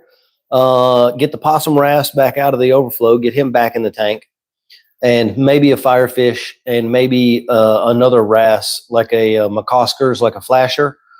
I would like for those. That would pretty much round out and finish off my fish selections. In order to do that, I'm gonna fix this end up and add more to the rock pile over here, and also add a few more rocks to the back of the rock pile on this side to give fish more room for hiding and sleeping and things like that. Jake said, what happened to that big bowl you wanted to make a tank? I still have it. It's going to become a thing one day. I just don't have time. I don't have time, especially since I sold my functional boat and got my grandpa's boat back that I'm having to restore before I can get able to go back to go fishing again. All the restoration videos and stuff are going to be on my second channel, Reef Rookies Goes Fishing. So if you enjoy that, go find that channel. Just search for it. You'll find it and subscribe over there. I'm doing the motor right now. I'm taking 2 motors, making 1 motor, going to put them all together, restore it, make it look brand new. And then I have to do the boat. So yeah, especially right now, I have no extra time. So building a whole nother system at the moment is not something that I can do. But it's coming. I'm going to do it one day. I'm thinking really hard, really heavily about it being a jellyfish tank. I've never had one. I just think that would be really cool. It'd be really something really neat to have in your house, you know? Use the bowl to incorporate the new logo. Ha! That is a cool idea. Have the logo on the back of a jellyfish tank with jellyfish. That's a great idea. All right, added that to the notes. Good idea, Jake. Fast Eddie said, what eats bristleworms? I found 2 small ones. Will they multiply like flatworms? So bristleworms will multiply and balance in Jamie. As if you didn't have enough stuff going on already, Jamie has a jellyfish tank on the way. Sandy said she wants lots and lots and lots of pictures. Tell Rick I said to send me pictures. Sandy said, tell Rick to send her some pictures. That's funny. Yeah. But what was I talking about? Hang on. Incorporate the new logo, make it neon color too. It will be awesome. Oh, bristleworms. We were talking to Fast Eddie about bristleworms. So bristleworms will grow. They will balance in population with the amount of available food that's in the tank. They never, ever, ever, ever outgrow the amount of food. They can't. That's how nature works. So as long as you're not overfeeding the tank, the bristleworms cannot explode in population. Now, if you're overfeeding the tank, they absolutely can. With that being said, arrow crabs, springery damsels, some wrasses, depending on the wrasse, will eat them. I've even seen bang-eye cardinalfish twice now with a bristleworm in its mouth, but it might have been moving them away from its territory. I don't think it was eating them. But bristleworms are not as much of a problem as people think that they are. They are some of the best cleaners that we can get in our tanks. In the wine glass tank, I actually have a big fireworm in there. He's not one of the super pretty ones, but he is a fireworm, and he's getting pretty big. But he makes sure the tank is nice and clean. But that's a perfect point. That's a perfect example. I have a fireworm and a couple of bristleworms in the wine glass tank, a couple of spaghetti worms in there too. But I don't feed that tank other than feeding the harlequin shrimp a starfish leg. So there's no fish food going in that tank, and they're not exploding in population. They're just staying what they are. MTS is a thing. Yes, it is. I should put that on a t-shirt. I think I will. I'm going to make a t-shirt with that. Something like that anyway. But yeah, so I want to get those fish that I was talking about earlier. And the corals that I'm after now, there's a couple of things that I would still like to add to the tank. I want an elegance. I've wanted an elegance since I started keeping saltwater tanks. I've tried them twice. Both of them died. That's a very common thing with elegance corals. But biota is now doing something different. They're calling it aquaculture, and I think they're taking elegance corals, growing them, fragging them, letting them heal, and then selling them as aquacultured. I haven't verified it yet. Don't repeat me on that because I don't know if that's exactly what they're doing. But I want an elegance. Kimberly got your hot cider. Cool. I got my coffee. I'm going to have to top it off in a little while. I want an elegance, and I want to get some of the old school acroporas that we used to keep back in the day, like the Oregon Blue Tort. I want to get one of those. The ORA Pearlberry. I want that acropora. I want the Red Robin acropora. I want to get that one. Some of the older ones that we used to keep, you know, like 15, 20 years ago. I want to get those. And I've got room up here on the top side of the tank for those to go. There are some zoas that I want to get into the tank. And will you hand me one of those white frag stands? I finally finished the design. These are on my Etsy store now. So this is a frag stand that I've designed with the little dome on top so that you can put zoas on there and they'll grow out to the edge of the dome, and then you can just snip them off and frag them if you want to or whatever. Bury this down in the sand. And also the dome, hang on, let me hold my coffee. I got it, babe. If you don't want this part, the dome comes off. And it's just a little frag stand, right? So you could grow things out on the dome, take the dome off, set it down flat on some growth plates, and let things expand out onto those growth plates, whatever. There's tons of different ways you could do this. And this just fits right back down on there. And you could use this for encrusting corals like Montipora, like Burning Banana or Sunset Monty. You know, you could let them encrust onto this thing. And then as they outgrow, you could snip around the edge and frag those corals, and you'd have the nice mother colony on the dome. So yeah, this is the thing. These are on my Etsy store, set of 4. And I think they would make really good little zoa garden domes, right? Because you could grow the zoas on the dome. You could have multiples of these right next to each other. And yeah, so I'm going to put these in the tank. And I'm going to grow some of the zoas that I want, like those exospheres that are in the sea cardinal tank. I want to put them over here in this tank, probably right here in the front of the LPS down here in the bottom, but I can't be sure just yet. So yeah, that's a pretty cool thing. So elegance, some of the high-end zoas, those acroporas that I was talking about. Is it bleeding again? Dang, babe. She's having nosebleed. I wonder if it's the insulation and everything. I didn't even think about that. Yeah. We just had insulation sprayed into our attic, fiberglass blow-in. So there's probably little bits of fiberglass all over the house. There's a couple more torches that I want to get. I've got the Dragon Soul right here. I want to get a Dragon Tamer. I want to get a one of the green Dragon Tamers. Or no, it's a Joker. I want a regular Joker and then the green Joker. Monsoon Aquatics in Australia have gorgeous corals. Yeah, I bet they do. Australia is on the side of the world that beautiful corals grow naturally. So that's a pretty cool thing. Yeah, what other questions do you guys have? There's only so much that I can talk about with my own tank. There's definitely some content planned that's going to be coming soon. I have some stuff coming around Hannah checkers. I have a video coming that I'm working on right now. And in the industry, the content creator YouTube industry, we call it a hero video.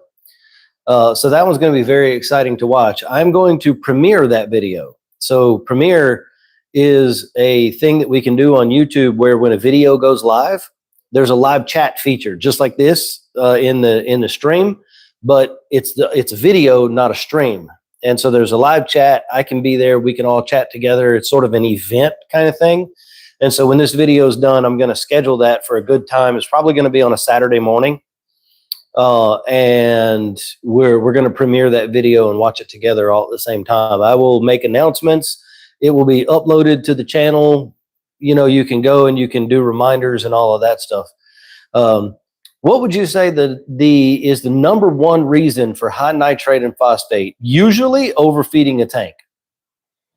Most of the time, not always, but you said number one. So my number one thing is usually overfeeding the tank. In most cases, corals do not have to be fed. So all of those supplements that we have that turn the water neon green and you know, all the different kinds of dead phytoplankton and all of that stuff, most of the time we don't need any of that. And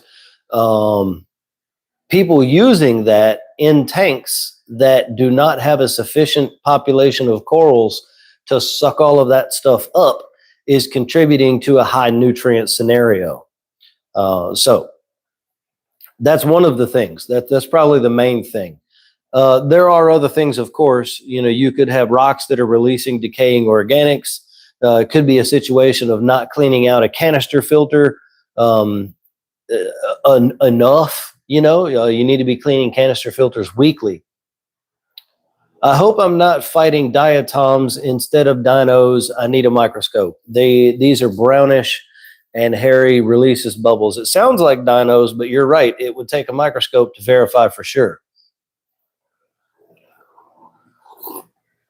Storm Sniper Gamer, what nori is safe for my reef fish on Amazon? Any nori that is 100% seaweed with no additives is going to be fine. You don't want flavorings or salts or anything like that. So just 100% dried nori, seaweed, algae, red and green, either one or both is fine. I don't have a brand that I could tell you. I don't get nori or anything from Amazon. I mean, I could take a look, but I can't do it right now. Okay, she added it to the list. She's amazing, guys. I'm telling you. Little tip, not scientific. Move my tank to where it gets a touch of morning sun and good indirect light. Seems to have cured my dinos after a year. Now I have GHA. At least it's edible. Yes. I am of the opinion that a little bit of sunlight, especially if it's ambient sunlight, is a good thing. People will tell you avoid sunlight at all costs, and I don't agree with that. I think that a lot of the time tanks do better with a little bit of sunlight on them. I mean, you can't replicate the sun, even though it's coming through our windows with UV filters and stuff like that. The corals seem to really love it. The Jakes has a question. Should I do a water change after 2 months? Very low bio load, lawnmower wash machine. Base it on your nutrients. So if your nitrate and phosphate are in a good range and a good ratio to one another, you can begin 10% weekly water changes. If you do not have very much nitrate and phosphate, then don't do the water change. If the nitrate and phosphate are excessive, then do a bigger water change. See how that goes? So low nutrients or almost none, don't do it. If they're middle of the road and stable, you can do 10% a week. If they're very high, do more. I'm getting taken over. Like it's on my acans and zoas, almost everything. Yeah, it's tough. Anyone else excited for Halloween this year? Oh yeah. 90-day grind. Love the tank. Thank you so much. I appreciate that. Hey, by the way, my name is Logan. I run Reef Rookies, which is backwards to you right now. The most respectful reef keeping community on all of the internet. So if you like hanging out and talking about reef tanks, go to my website, reefrookies.com, find all the places that we hang out, join all of those places, or whichever ones work for you the best. And we have a private Facebook group. I sell 3D prints on Etsy for reef tank stuff. I do consultations. We're going to have a monthly members only Zoom chat coming soon. We still got to work all the details out about that, but we're swapping it to that. So that's going to be a thing. Memberships are available if you find the information and all the stuff that I do for the reef keeping hobby important and you want to support the mission, you can do that from the website. Or here on YouTube. Or here on YouTube as well. YouTube memberships, you click the join button next to the subscribe button, and you can do that. Here in the stream today, you can drop super chats or super stickers if you wanted to contribute in that way. Of course, none of that is required, but it is greatly appreciated if you do. And it helps support me being able to build a tank and do these things and help you guys as much as possible, because we put in a lot of freaking hours every week doing this. Believe me, it is a lot. So there is a tank that we would like to put together. It would be a softy reef, very contemporary, very pretty. You wouldn't see the lights. You wouldn't see any equipment, none of that. But we're not there yet. And I need another tank like I need a hole in the head. So that would be Mrs. Reef Rookie's tank. If we did that, she perked up. She wants a, why can I always never remember the name of the fish? The angelfish, lemon peel angelfish. That's what she wants. She wants a lemon peel angel. Cayman's had enough. Off she goes with her stuffed worm. So the Cayman has a stuffed worm favorite toy. That is amazing. Kimberly says, do you have a possible timeline for the ATO holders for rimmed tanks being available? Yes, no later than one more month. And that is because I need to properly size them now for all of the sizes of rims that are out there. I have the design dialed in. It's working right now. I have it on both of my 5 gallons. So for the 5-gallon tanks, it's ready to go. I could put it up on Etsy right now for the 5-gallon tanks, which I might go ahead and do, and then just add the other options as I get those measurements and get them done. Right now, I have 5-gallon measurements. I have 20-gallon, and then 40-gallon and up is usually the same trim size. So I need 10 and maybe 15. I don't know. We'll see. Some of them, the trims are the same size. But yeah, it's going to be going up really, really, really soon. Weld says, yeah, she picks it up and takes it with her wherever she goes. She takes care of it. Have to sew it every now and then. Yeah, that's so cool, man. It's a dwarf Cayman, right? It's not a full-size Cayman that's going to get massive. It's only going to get like 4 feet, right? That is so cool. I want one so bad. Like, I want a pond so that I can have one. But yeah, I don't know. We live in Louisiana, so the only way I'd be able to do it, I don't have anywhere to keep it inside, and it's super hot outside. But so, what else we got in the pipeline for 3D print? Smat Farm 95-watt lights shades are almost done. I'm back on the Viper Spectra 165 shades again. I'm doing a complete redesign on those because the first design that I thought was finished ended up not working at all. It kept getting crushed by UPS and it kept breaking. So I'm back to the drawing board on that. Going to have that coming soon. Nycrew 100 and 150 watt are they're in progress. They're not almost done. They're in progress. The Nycrew Nava Reef 135 is almost finished. Light shades for all of those lights are coming soon. Weld says I have a Smat Farm 60 on the Nano. Cool.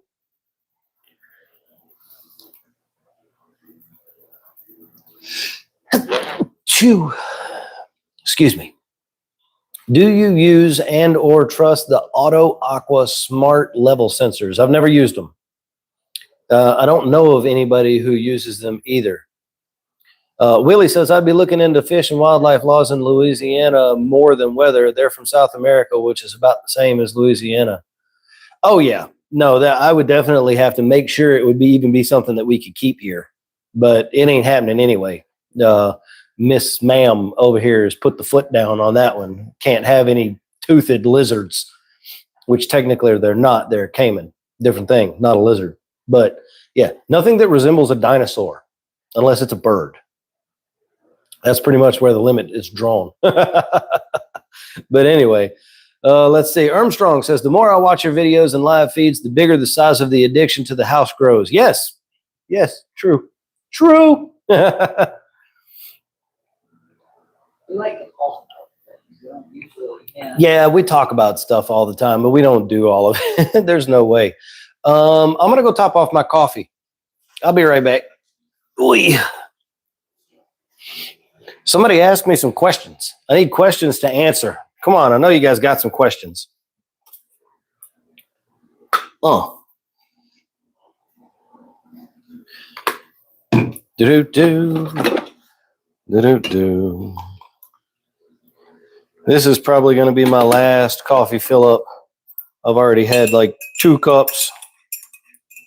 Going to be out in the shed at 3 o'clock in the morning. Wait, today's Sunday. I'm supposed to go fishing. Oh, wait, we kind of canceled that, I think. We canceled it because we got to take the car to get the oil and everything done in the morning.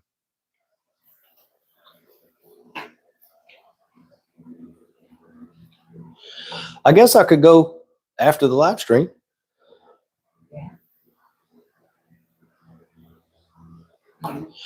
I could, but I'm probably not. I'm dying to go fishing, you guys. It's it's a problem. It's a problem for real. Let's see. Here we go. Really smart animals. Willie says I'm getting a Nile monitor or a reticulated python. That's cool. We had a ball python and a Kenyan sand boa for a little while. Don't get a sand boa. You never see it. You'll only ever see its snoot sticking up out of the sand. That's it. Something else. You moved away from Higer equipment. I got 2 times Higer ATOs. Does not do well with saltwater. I return both. Interesting. Yo, somebody dropped a super chat. Andy. Thank you very much, Andy. Appreciate that. Let me go take a look at that. You have a Nile monitor too? Weld, what is really going? 2 retics, 2 Burmese, piranhas, frilled dragons. You got a zoo, my boy. Which is cool, by the way. But yeah, you have a zoo. Keep up the grind, says Andy. Well, thank you so much, man. I appreciate it. How's the tank going, Andy? I know you were having some troubles over there. Is everything looking on the up and up? I hope. You good? I gotta go get my Charger? 2 hours. That's what I get out of that laptop. Yeah, 2 hours. Small battery laptop. The Jake says ordered Auto Aqua ATO, or what else would you recommend? So I use, I really like the ice cap ones, but I don't know if you can get them in South Africa. Yeah, it's a thing, but I like the ice cap ones. The Tunze, Tunze osmolator has always been a really good one, but it's pretty pricey. Ortho says, would NSW new saltwater? Oh, I don't understand what you're asking. Would NSW run through a 100 micron filter be enough to keep a mixed reef tank happy for water changes? So are you saying if that was the only filtration you ran, would that be okay? If that's the question, yes. You can. It's entirely possible to keep a reef tank without any mechanical filtration whatsoever. You could literally keep a tank and just do water changes if you wanted to. Treat any of the equipment that we use as filtration as a tool to cut down on the amount of water changes that we do. So that's kind of how you can think about that. So if you add a piece of filter, yo, we got another super chat. That looks like Jamie. I'm gonna have to check and see. It is. Thank you, Jamie. Thank you. We will get there in just a minute. Bear with me.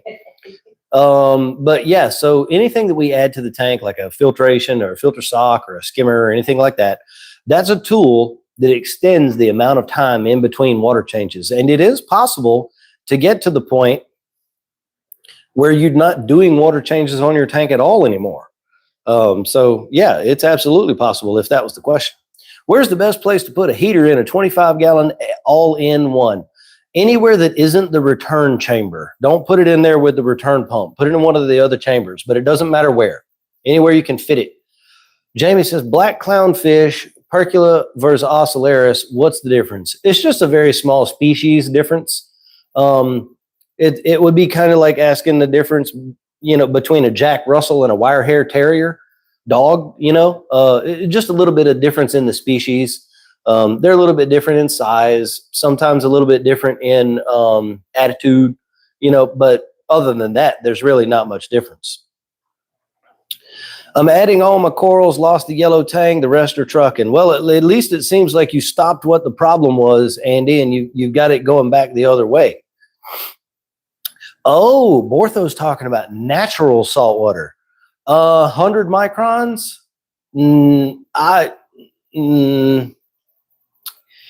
If you were going to run natural salt water through a micron filter so that it's very clean and polished before you put it into your tank, and I'm not saying that you have to do this, I'm just saying that if you were going to, it needs to be much smaller than that. So like 5 to 10 micron, because things like dinoflagellates are much smaller.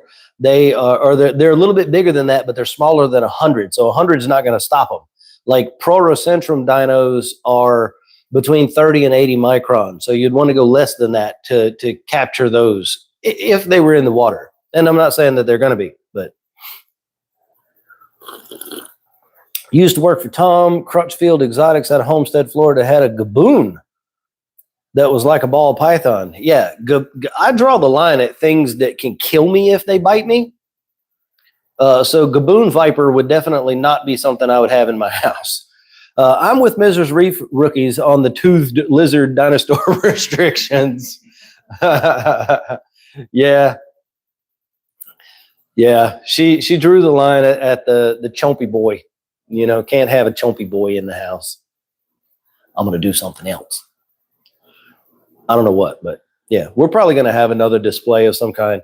What I would really like to do is start building out my displays in such a way that they look like they are an exhibit at a zoo. So like for the jellyfish tank, it's going to look like a porthole on the side of a ship with like 3D printed bolts and stuff like that. It's going to just look really neat, you know, instead of just being this thing like hanging on the wall. My Burmese and reticulated can kill you. Smallest I own is a 13-foot, 10 inches across. Yep, that's a big snake. Big snake. Snakes don't bother me unless they are like really, really venomous, you know? So like the smaller ones that are venomous but usually don't pose a threat, like what are the dramatic ones? The hognose, you know, like they're venomous, but they usually don't bite people, and they're rear fang venomous. So it's like I'm not too worried about it. You know, a gaboon viper is a different thing altogether. Dart frogs would be really cool. Yeah, especially if you get the ones that aren't poisonous. You know, they're like tank bred or whatever, and they're not poisonous anymore. Or somebody told me it was because of what they eat. With the dart frogs, if they don't eat the poisonous thing, then they can't make the poison. Picked 4 salt reconnecting. Pick 4 salt tanks over a green tree python. Don't want to deal with mice and stink. Yeah. Yeah, Burmese pythons get huge. And if honestly, if I wanted one of those for free, I could just go to Florida and grab one.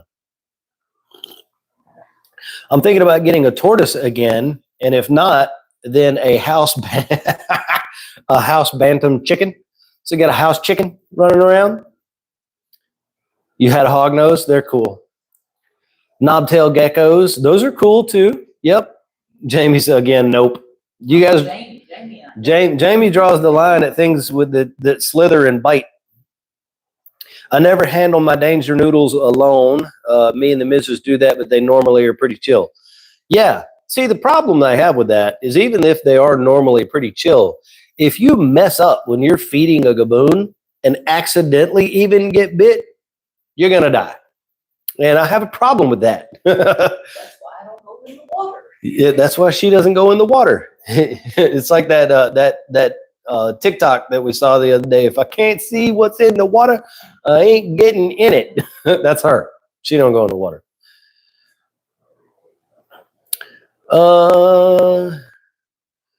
So Armstrong says, if you ever want to come to Central New York and do some salmon fishing in the fall, look me up. That's really cool. I would love to do that. I have a couple of other people that have told me that they want me, or they'd be, you know, have me come up and fish with them. There's one person that's usually in the chat. He wants me to come up to Canada with him and go ice fishing out on the lake. Gaboons aren't that bad. Cottonmouths are worse. Really? I thought we're way off reef keeping now, you guys. We're just enjoying each other's company, I guess. I thought gaboons were like super duper bad. Cottonmouths are bad. We have those here naturally in Louisiana, and copperheads as well. Having said that, I have all of these critters and I'm terrified of bees. Let's see. What is your all-time favorite fish to keep? Ooh. What did I? Yeah. Huffy. What is it? Huffy. Oh, Huffy. Okay. Really liking the live series. For an 83-inch tank, 250-gallon, how many tangs would be the ceiling while ensuring they all stay comfortable? Also, would a NASO do well? So it's really going to depend on which tangs you choose. I still, with that size of a tank, I probably would not put the bigger species of tangs in there, like the unicorn or a clown tang. Clown tangs they get mean when they get big. A naso tang, yes, you could do that. Sailfin tang, that's okay. Any of the zebrastomas, like a yellow or a purple. Your audio's cracking. My audio's cracking. Maybe it's about to die. I don't know. Let me swap my microphone. Yeah.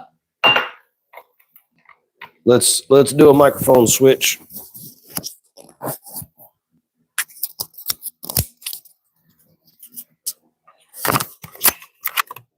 Sorry for all the popping, everybody.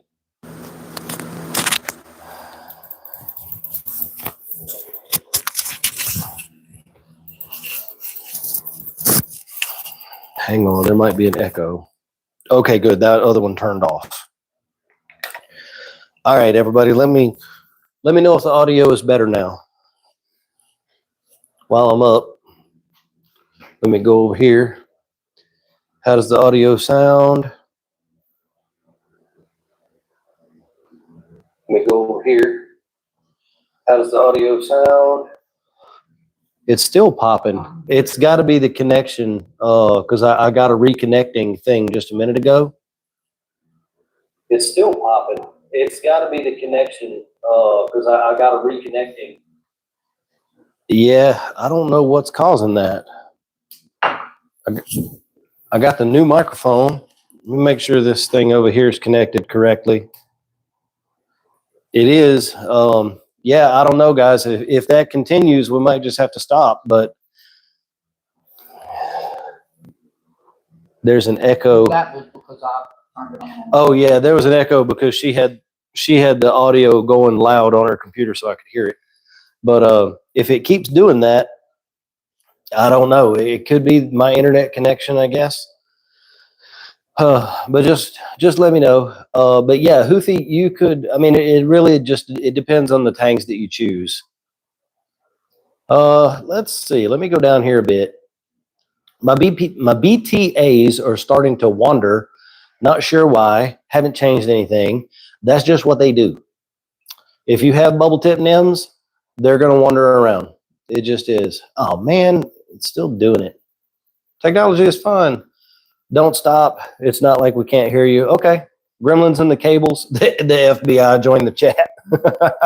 We were talking about all those exotic animals. We can stop and then you can go fishing. I could. It is so hot outside right now. It's easily probably in the 90s again today. It was over 100 yesterday. But but yeah. Also, when you're thinking about what fish you can keep in your tank, you have to keep in mind that those fish are going to need territory. They're going to need hiding places, right? So that's why let me go the other way. Well, yes, there are going to be fishing live streams on my other channel. Once I get to that point with that channel where I can go fishing again, it's something that I want to do. That channel is Reef Rookies Goes Fishing, everybody. So go subscribe to that channel so you can watch the boat rebuild and all that stuff if you're interested in that kind of thing. So anyway, with this rock structure right here, there's really no places for bigger fish to hide. So that's why I added this pile of rocks here. And there's some other rocks over on this other side over here so that I could give fish a place to hide. So you have to keep that in mind when you're talking about what fish you're going to be keeping in your tank. They all have to have hiding places. What's going on? I can't say your name, my friend. It's very long. Currently waiting for my fish store to get another shipment of live rocks. I'm 2.5 weeks into the cycle, so no fish yet. To add some life to the tank. How sensitive are feather dusters to a new tank? They should be fine as long as the tank doesn't have any huge ammonia spikes or anything weird. It should be okay. Sean just got the 125 on the stand and leveled out. Very cool. That's always fun. My tank is a little bit off level too. I mean, it's fine if it's a little tiny bit out of whack. It ain't gonna hurt anything. Ain't gonna hurt anything at all. And Weld is subscribed to all the channels. Very cool. Thank you so much. But yeah, I've given you guys all the updates I can on my tank. There's nothing else going on. Pat here from Dublin, Ireland. Love your videos. I'm in the process of moving home, so can't afford to pay yet. No worries, Pat. It's all good. If you get to the point where you can at some point and you want to, that's awesome. But don't, moving your house is a priority. So I'm 3D printing the Doom suit. That's going to be cool. Let's see. Will my Melanaris mess with a feather duster if I was able to get one? Possibly. That is one of those things that's going to depend on the individual fish and what its tastes are. Sometimes they will, sometimes they won't. It just depends on the individual fish. I don't think that I would try a Melanaris and in a tank with expensive feather dusters. Yeah. Have you tried the Jabo DMP, which are copies of the MP40? If so, what are your thoughts? I have not personally tried them. I am going to be upgrading my wave makers here soon in the big tank behind me, get rid of these gyres. But I'm going to be using Delua propeller pumps. I've not used the Jabos, but I've heard really good things from the people who do use them. Some people have said that they get one every now and then that can be a little loud. But again, I haven't used them. But they are very powerful. I do know that. And they have one that is huge. It's like a massive thing. It's like giant, So that's cool for big tanks. Kimberly got 2 feather dusters last week. Yep, it's a really cool thing to have in the tank for sure. Jason says still having nitrite issues.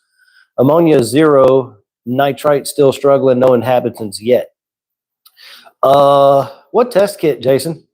Out of curiosity. Houthi says something that went away. Why did I get rid of the gyres? So this gyre on this side is an max spec, like 4,000 or something like that. The one on the other end is a Higer Crossflow 24 watt. I actually like the Higer better than the max spec. It ramps up and down faster, but it doesn't move as much water. So that's the thing. But I had 2 of the max spec, one on either side, connected to a Hydros wave engine to control them. And after a whole bunch of years, one of the max specs died. And this one is showing the same signs of dying as that other one did. And also, with just the 2 gyres on the tank, I'm not happy with the flow patterns that I can create. So I'm going to be going with either 4 or maybe even 6 of the Delua prop style pumps, because I'll be able to create flow paths better with more smaller wave makers than with just 2 big ones. So that's why I'm swapping out. Unfortunately, the Deluas, as of yet, won't connect to the wave engine, but they're supposed to be working with Coral View in getting their wave makers and return pumps and stuff connected to the Hydros the Hydros system. But Delua has its own app that all of their stuff connects to. Their pumps, lights, skimmers, wave makers, return pumps, all that stuff connects to the Delua app. So Delua is building an ecosystem, kind of like Red Sea is, where all their stuff works from their own app, and then it kind of eliminates the need for a controller. It's a pretty cool thing, so going to be playing without that. I've seen Delua come out with a river tank. I want one to keep a trout. That would be very cool. I think that stream tanks are awesome. And I know I've said it a couple of times, but I have this idea for a tank. So I told you guys before in the streams, if you were here, you probably remember that I wanted to do an 1,800 gallon tank right here where I'm sitting. Big L shape, 21 feet long. We're not going to be able to do that. The house cannot support that size of a tank. It's just not capable of it. But if I turn this, let me loosen it up a little bit. There we go. From this corner all the way across this wall over to that corner by the door is like 20 feet. And where the door is at over there, where I was showing you that, it comes out away from this wall right here about 3.5 feet. So it's entirely possible that I could build a tank that starts at that end and comes all the way to this end that is very much like the Ants Canada tank that he did recently. Same sort of mindset. So on that end, it would start with a terrestrial paludarium that would have a beach, that would become a rock pool, that would become a reef. And the whole thing would be a saltwater biotope, not freshwater, at any point in that biotope. But I think that would be really cool because the terrestrial end, I could have like vampire crabs and stuff like that. And then in the beach area could be fiddler crabs and mud skippers and things like that.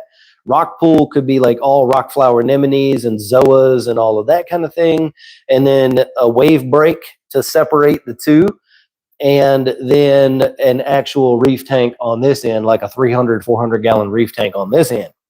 That would be very, very cool. But again, that would be a lot of weight in that area right on the outside of the house. And I don't know if it could support the weight.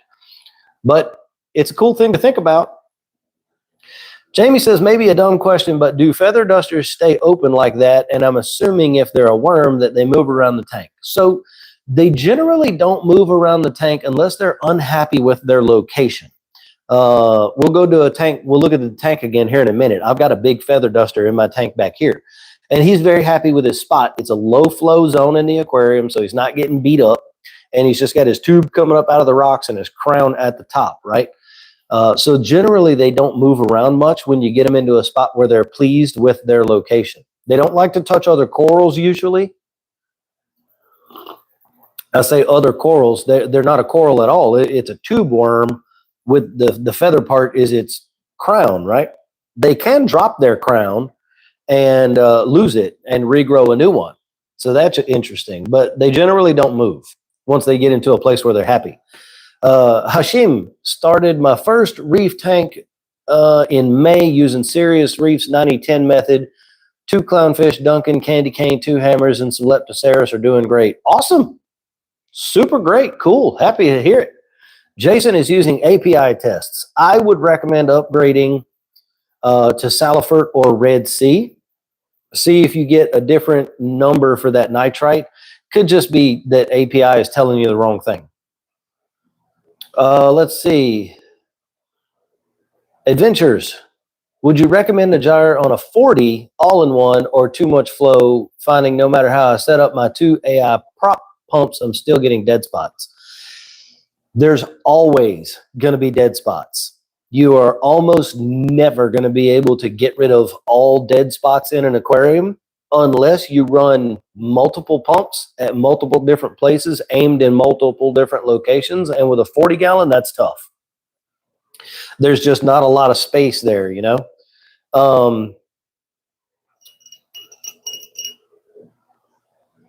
Yeah, it's going to be tough.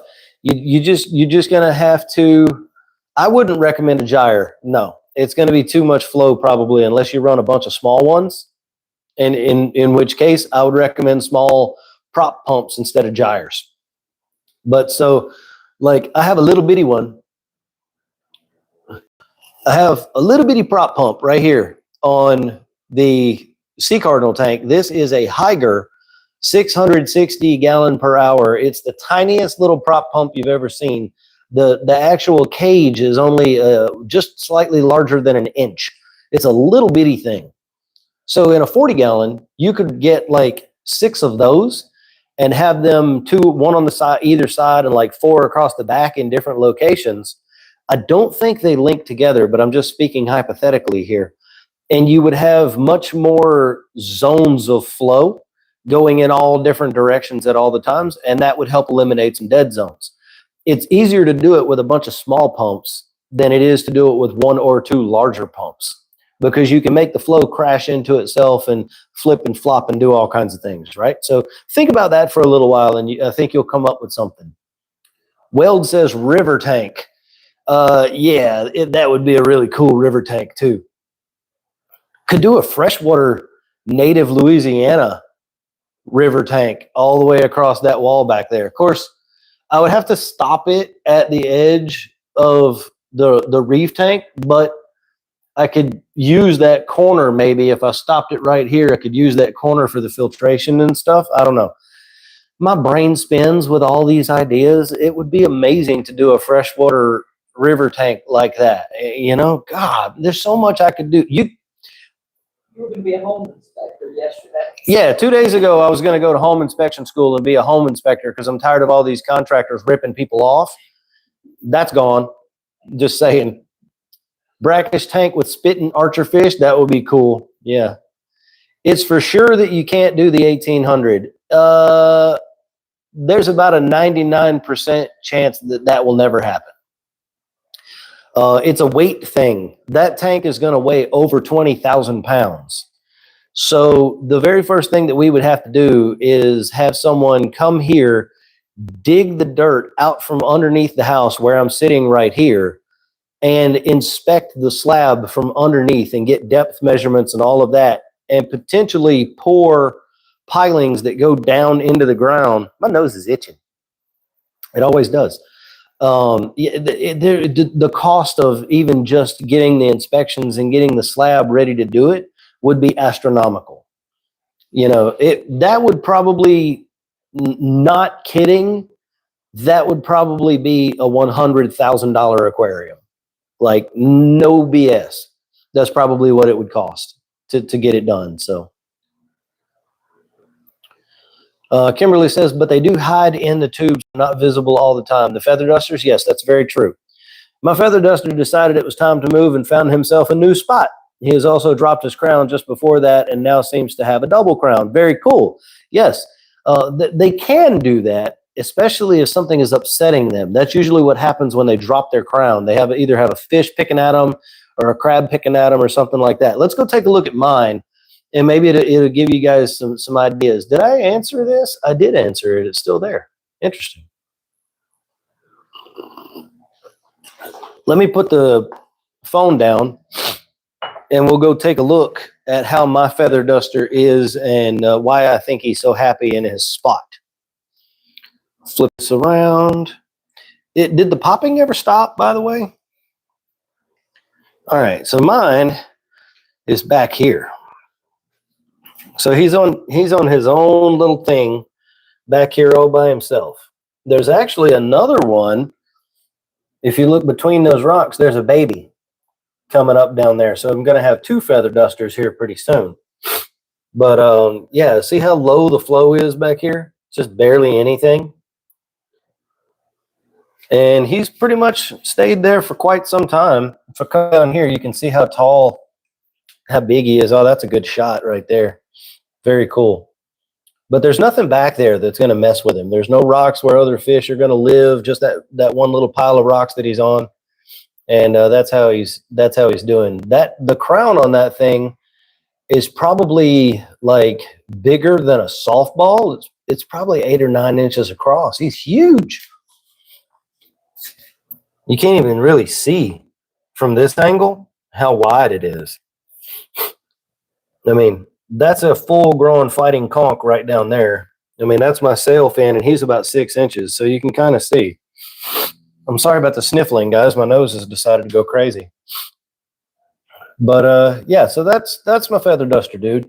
So yeah, see the nook right here? It would come all the way down over to here if I did that. Oh my gosh. I have so many ideas. I have way more ideas than I have ability to make them happen. Or time. Or anything else for that matter. You're still popping when you talk. I don't know what the popping is. I'm sorry. Honestly, I've needed to upgrade my microphone for a while. This one has been doing okay, but it is a cheap Amazon microphone, and I really need to get a better one. All right. Weld says, I'm a welder. I can make that thing hang from the ceiling. Don't give me no ideas. I was just about to say the exact same thing. Yeah, don't give me any extra ideas. You need to build the house around the aquarium from the ground up. It's funny that you mentioned that. Will you give me that over there? Yeah, Wait for this, Kimberly. This is going to be cool. Apache says, I saw Ants Canada dropped a video today with all sorts of crustaceans and other stuff and sea urchins in the lagoon. Yeah. I watched the very first video he did on that. And it's a pretty cool system. There was a lot of engineering that went into that tide system that he has. So let me put my coffee down, or maybe I can just hold it. So which way does it go? Yeah, here. Thank you, baby. Yeah, upright like this. So this is a floor plan that Sandy drew because we have a problem with symmetry. We like our houses to be symmetrical. She and I both do. So like when you have a hallway, if there's not doors on at the same place on both sides of the hallway or whatever, it drives us nuts. So anyway, this is a house plan that she drew. It has multiple functions. Number one, it's kind of a smaller home. It's only 50 feet by 50, including the porches and everything. This big thing right here in the middle is a 1,600-gallon U-shaped aquarium that is 2, 4, 6, 8, 10, 12, 14, 16, 18, 20, 22, 24, 26 feet long. So yeah, and then kitchen, bedrooms, front porch, dining, all that stuff. And if we ever build a house, this is what we're going to do. And the U-shaped tank has a T-shaped fish room all on the inside of it. And so that's the dream. We keep it on the fridge. We keep it on the fridge just in case. If the housing market crashes and interest rates go back down into the twos, we're probably going to find a piece of land and build that house if we can make that happen. Otherwise, if the housing market doesn't crash and the interest rates never go back down, we're going to be right here forever. So anyway, that's what that was. Brandon says, what did you do for the backlighting on the big tank? Oh, you talking about the LEDs behind the big tank? That's just it's a cheap, like $15 LED strip from Amazon, just the one where you peel the thing off and stick it. It comes in a little roll, that's all it is. I can't show you because it's stuck to the back of the tank, but that's all it is. Just a little LED strip. I like it because I can kind of set the mood with it. So what I have decided is green is for live streams. When I'm talking about something negative, I can do red, like if I'm mad or whatever. And then most of my videos have this sort of aquamarine blue background. And then I really like the pink, so I leave it on that sometimes at night. I think we're going to leave it on that right now. I think the pink looks good. And then my accent light, this is a pink accent light as well. So, it gives a good, it changed. Why did it change? Oh, weird. Fixed that. We'll leave it on blue. It's good. But yeah, it's just a cheap little LED strip. That's all. And I stuck it on the back of the tank. So the LEDs are, they're pointed at the wall. And the ones on the top are on the top of the canopy pointed up at the ceiling. Is the back wall of your tank painted black or is it just the dark wall? Are you talking about the wall of the house or the tank itself? Both. That's what they were asking. Oh. Oh, that's Jamie. That's Jamie, yeah. Back your tank painted, or is it just the... It's both. The tank itself has a black painted back. The wall is painted like a like a slate gray color almost. Let's see. It's kind of a gray green sort of color. Yeah. I wanted, that was actually Sandy's idea. I wanted to figure out a way to make the tank sort of pop, and she did that. She figured that color out and stuff. It matches some of the other colors that we had in the house too. So, Brandon says, as if my tank in my living room isn't bright enough, I feel like it's been lacking, and that's exactly what I'm looking for. Well, there you go. Yeah, it just adds a little something, you know, brings a little more interest to the space. Looks really cool at night too, when all the lights in the house are off and everything. We use it like a nightlight. It stays on all the time. I had to purchase a trailer to live in so I can afford to retire like ever. Listen, don't be upset about that. You did what you had to do. You know?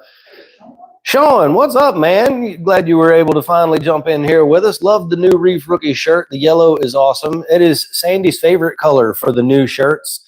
This is our new logo. And it is for sale on the merch store. If you guys would so choose to get yourself one, you can get this color yellow. We also think that it's the best looking one with the new logo. Yeah, so anywho, what else? What else? What other ideas have we had? Don't know. We've tried to figure out 100 different ways that we could build a big tank in this house. We just can't come up with anything. We live in Louisiana. It's the swamp. The ground is soft. So putting 20,000 pounds in the house is not a good idea. And we just the inspection and the concrete work would be like 15 grand. So that's probably not going to happen. And I would have to build the tank myself, because the tank that I want couldn't be built out of glass. It would have to be acrylic, and I hate acrylic tanks.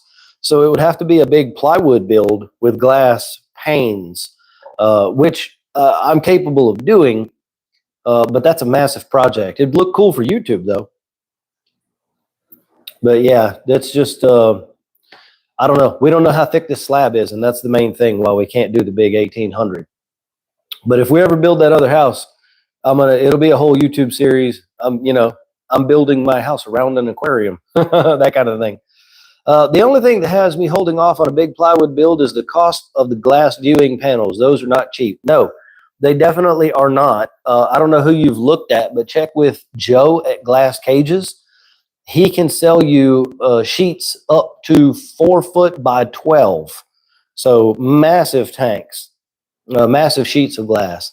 What I have seen people do in the past is they will find something like a 300-gallon tank that hasn't been painted on the back. It's still clear glass, and disassemble the 300-gallon, and then they have the panes of glass that came from that larger tank that they can use.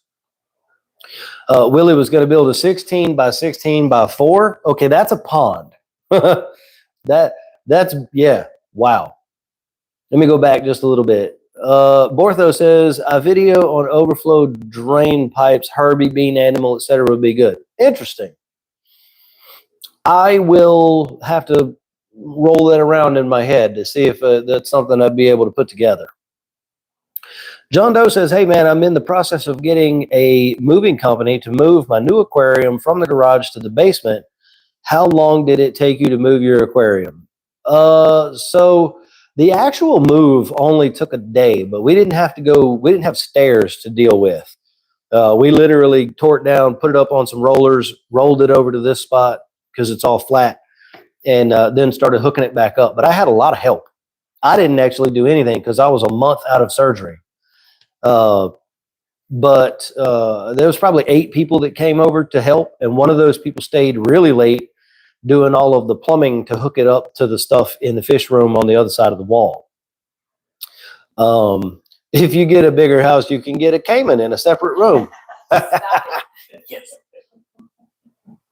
No, okay. She said, okay, you guys were here for it. I'm going to have a Cayman room. Awesome. Yeah, I know, creative. We I don't know what's causing that. I even swapped my microphones and oh, clip it. I'm gonna clip it. Clipped. I did. Clipped it. I think you guys can clip stuff too. If you look around on your screen, let's check that out. If you guys look around on your screen, there might be a button somewhere where you can clip things. So take a look at that and see, because I'm pretty sure I have that turned on. I am confused on flow. I go back and forth between too much and not enough. 180 gallon, me too. With hang on a minute. With two MP40s across from one another with another dual head power head that I turn on and off. Also, I have returns focused on surface agitation, but your tank looks super calm.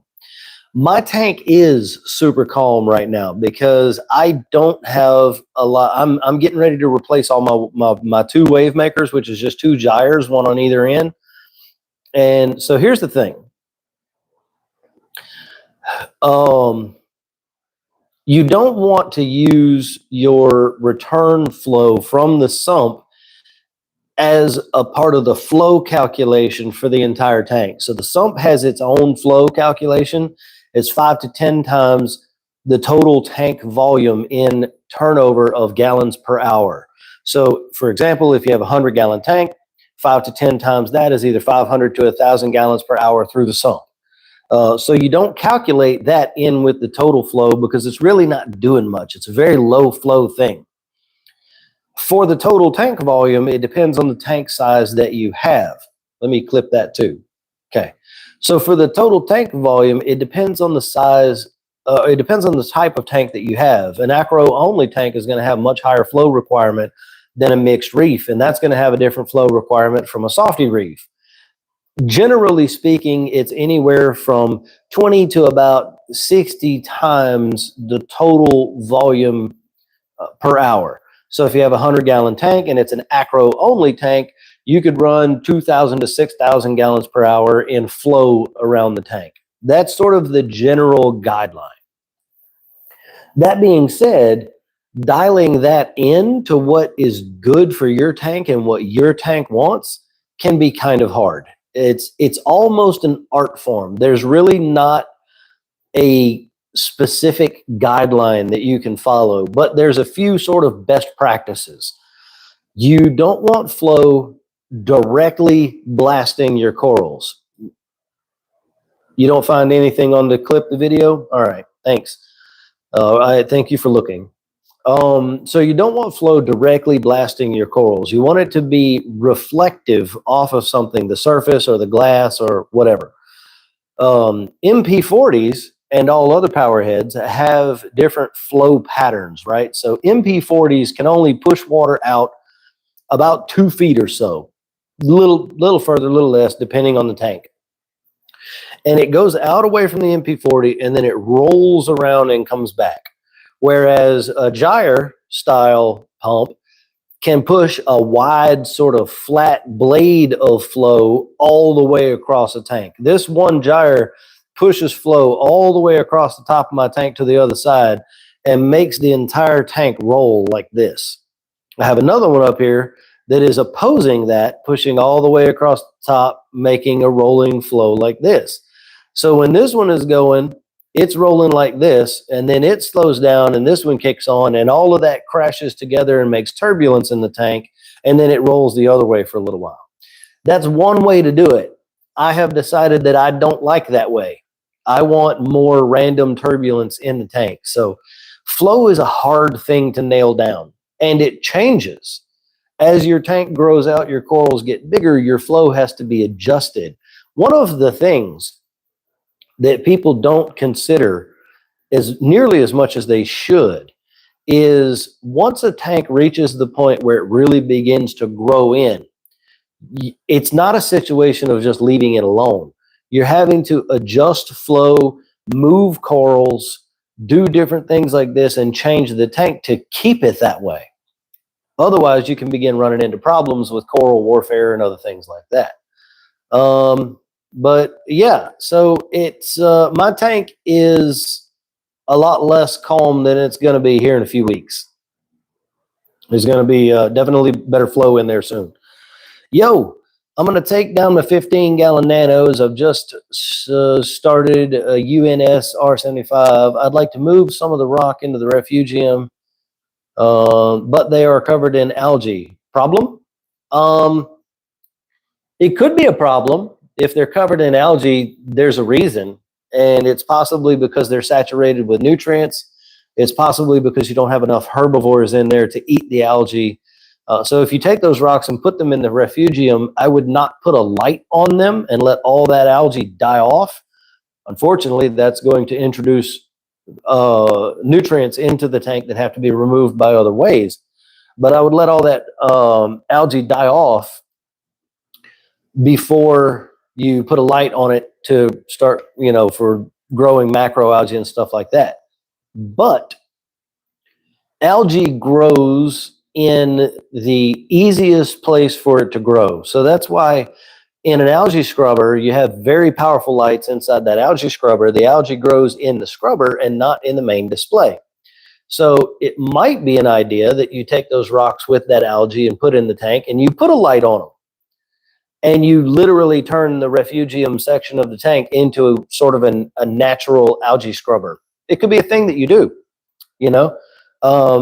It could be a problem, but it could also be beneficial, especially while you're setting up that new tank. Anything decaying, dying off of those new rocks, that algae can suck those phosphates, nitrate up, sequester it within the algae, and you're not having an algae growth problem in the rest of the tank. If it were me, I would probably just move them and run moderate lighting on them, enough to keep the algae alive, depending on the species of algae. If it's bryopsis, you want to kill it. If it's just green hair algae, I would put some cleaners down in the sump, a couple of conchs, a couple of banded trochus snails, emerald crab maybe, put down there in that refugium section, and just let them eat it. That's probably what I would do. I'm tired.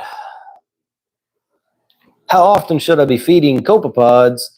It depends on how mature your tank is. If you have a very mature tank, you don't have to feed your copepods that much. However, that being said, it's almost never a bad idea to add live copepods to a tank, no matter the age of the tank. Live phytoplankton to a tank, no matter the age of the tank.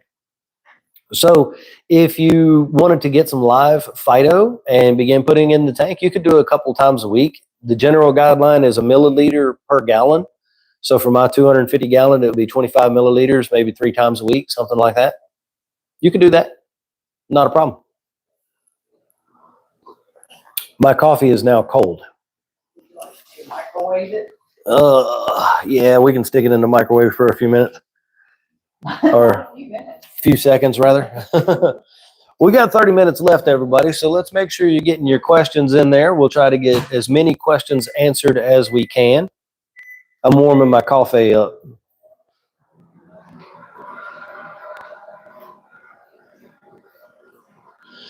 Take a little bit of a voice break.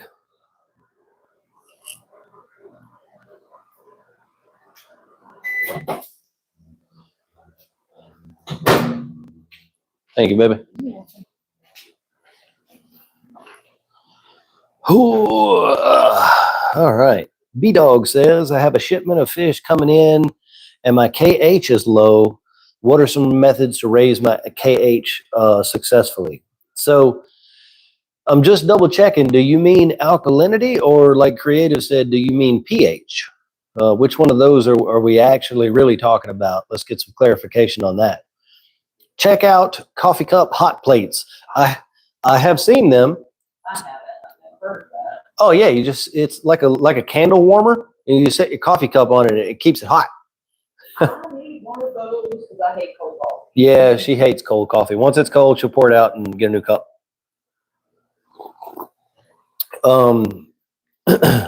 So yeah, we're just gonna hang out for a sec. Let B-Dog answer that question back. Are we talking about alkalinity, or do we mean pH? Well, I guess it doesn't matter. So that's kind of a multifaceted question. Alkalinity. Okay, so alkalinity is not as important for fish as it is for corals. So as long as the alkalinity is above 7, it's really fine for fish. That said, if you wanted to raise it because you're going to have corals in the tank as well, a couple of DIY ways to do that is sodium bicarbonate, which is general food grade baking soda. And that will have a boosting effect on both the alkalinity and the pH in the tank if you mix that with RODI water and then dose it to the aquarium. I have instructions on how to use that product on my website. If you go to reefrookies.com and then you go to education and then you go to reefing insights and find the one about DIY ways to save money. In that blog, there's instructions for using baking soda.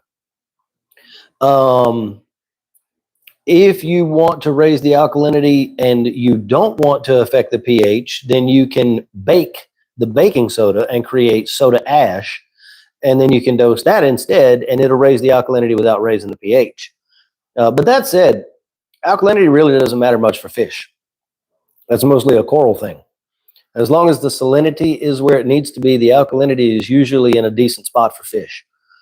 Let's see. Jacob says, dosing neonitro, nitrates are bottomed out.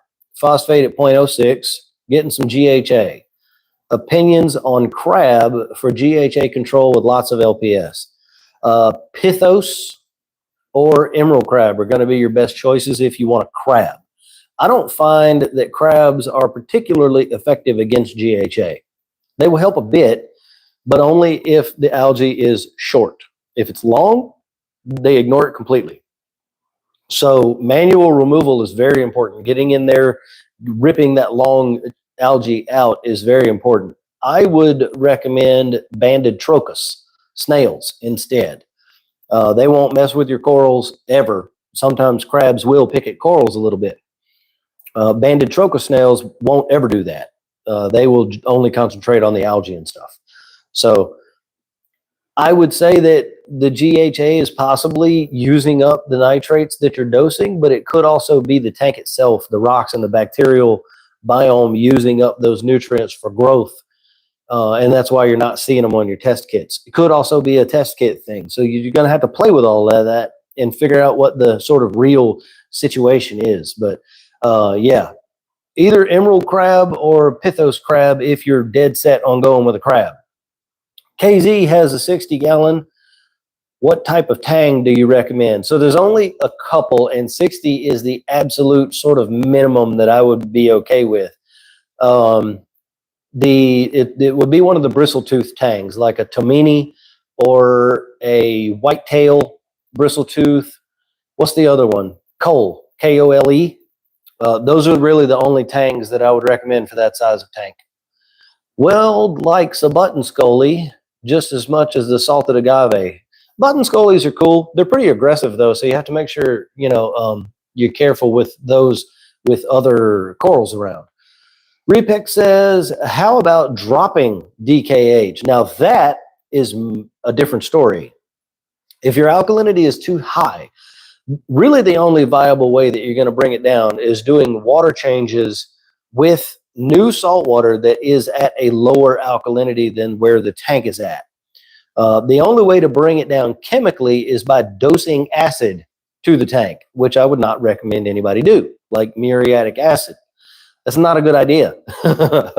So I would not recommend doing that. Coral consumption will bring it down if you have skeleton-based corals that are growing fast enough that there is consumption there. But if you're dosing or doing water changes with a very high alkalinity solution going back into the tank, it's going to balance out and it's not going to go down. So you have to do the water changes with alkalinity that is lower than the tank is at now. Highlight.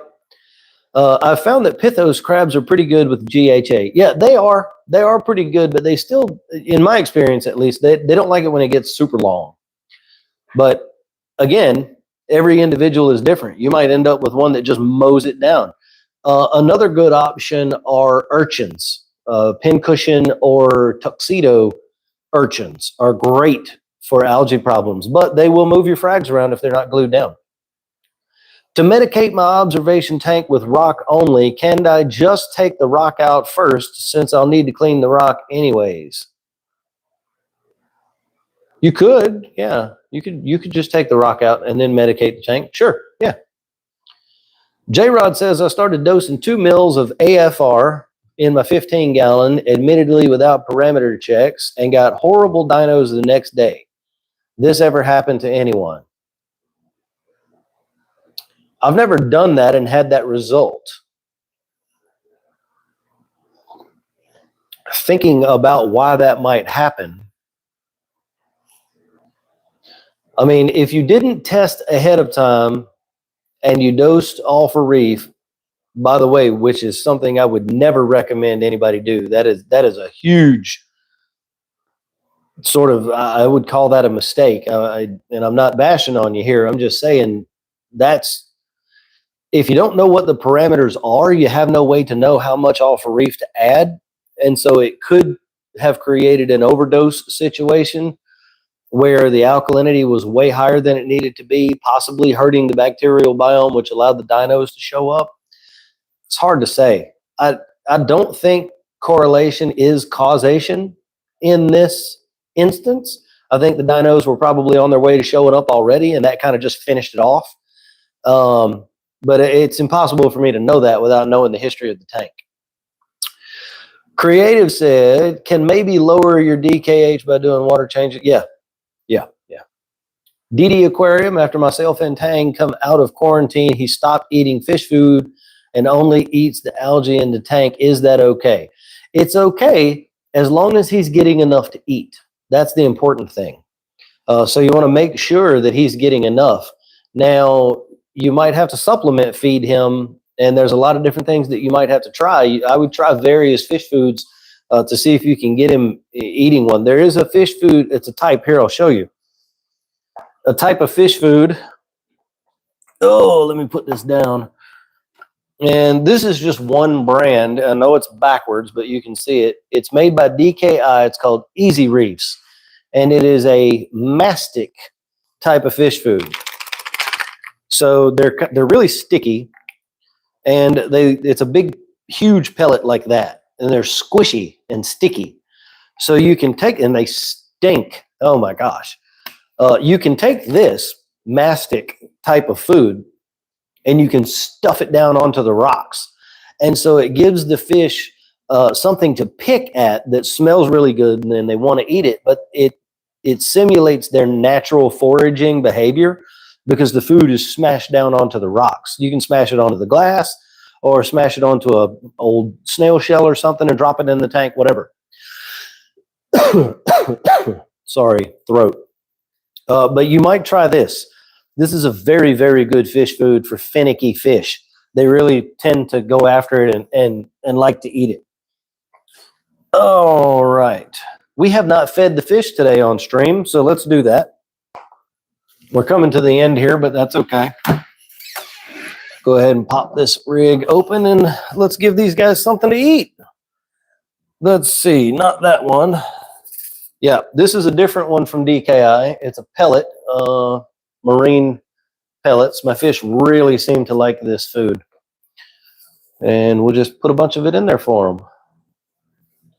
There you go, dudes. Go to town. They go nuts over this food. They absolutely love it. I mention it every time we have a stream. Even my bang-eye cardinal fish that would never eat prepared food like this, he eats these pellets. He would only ever eat frozen. Oh, the lawnmower blenny's eating these like crazy.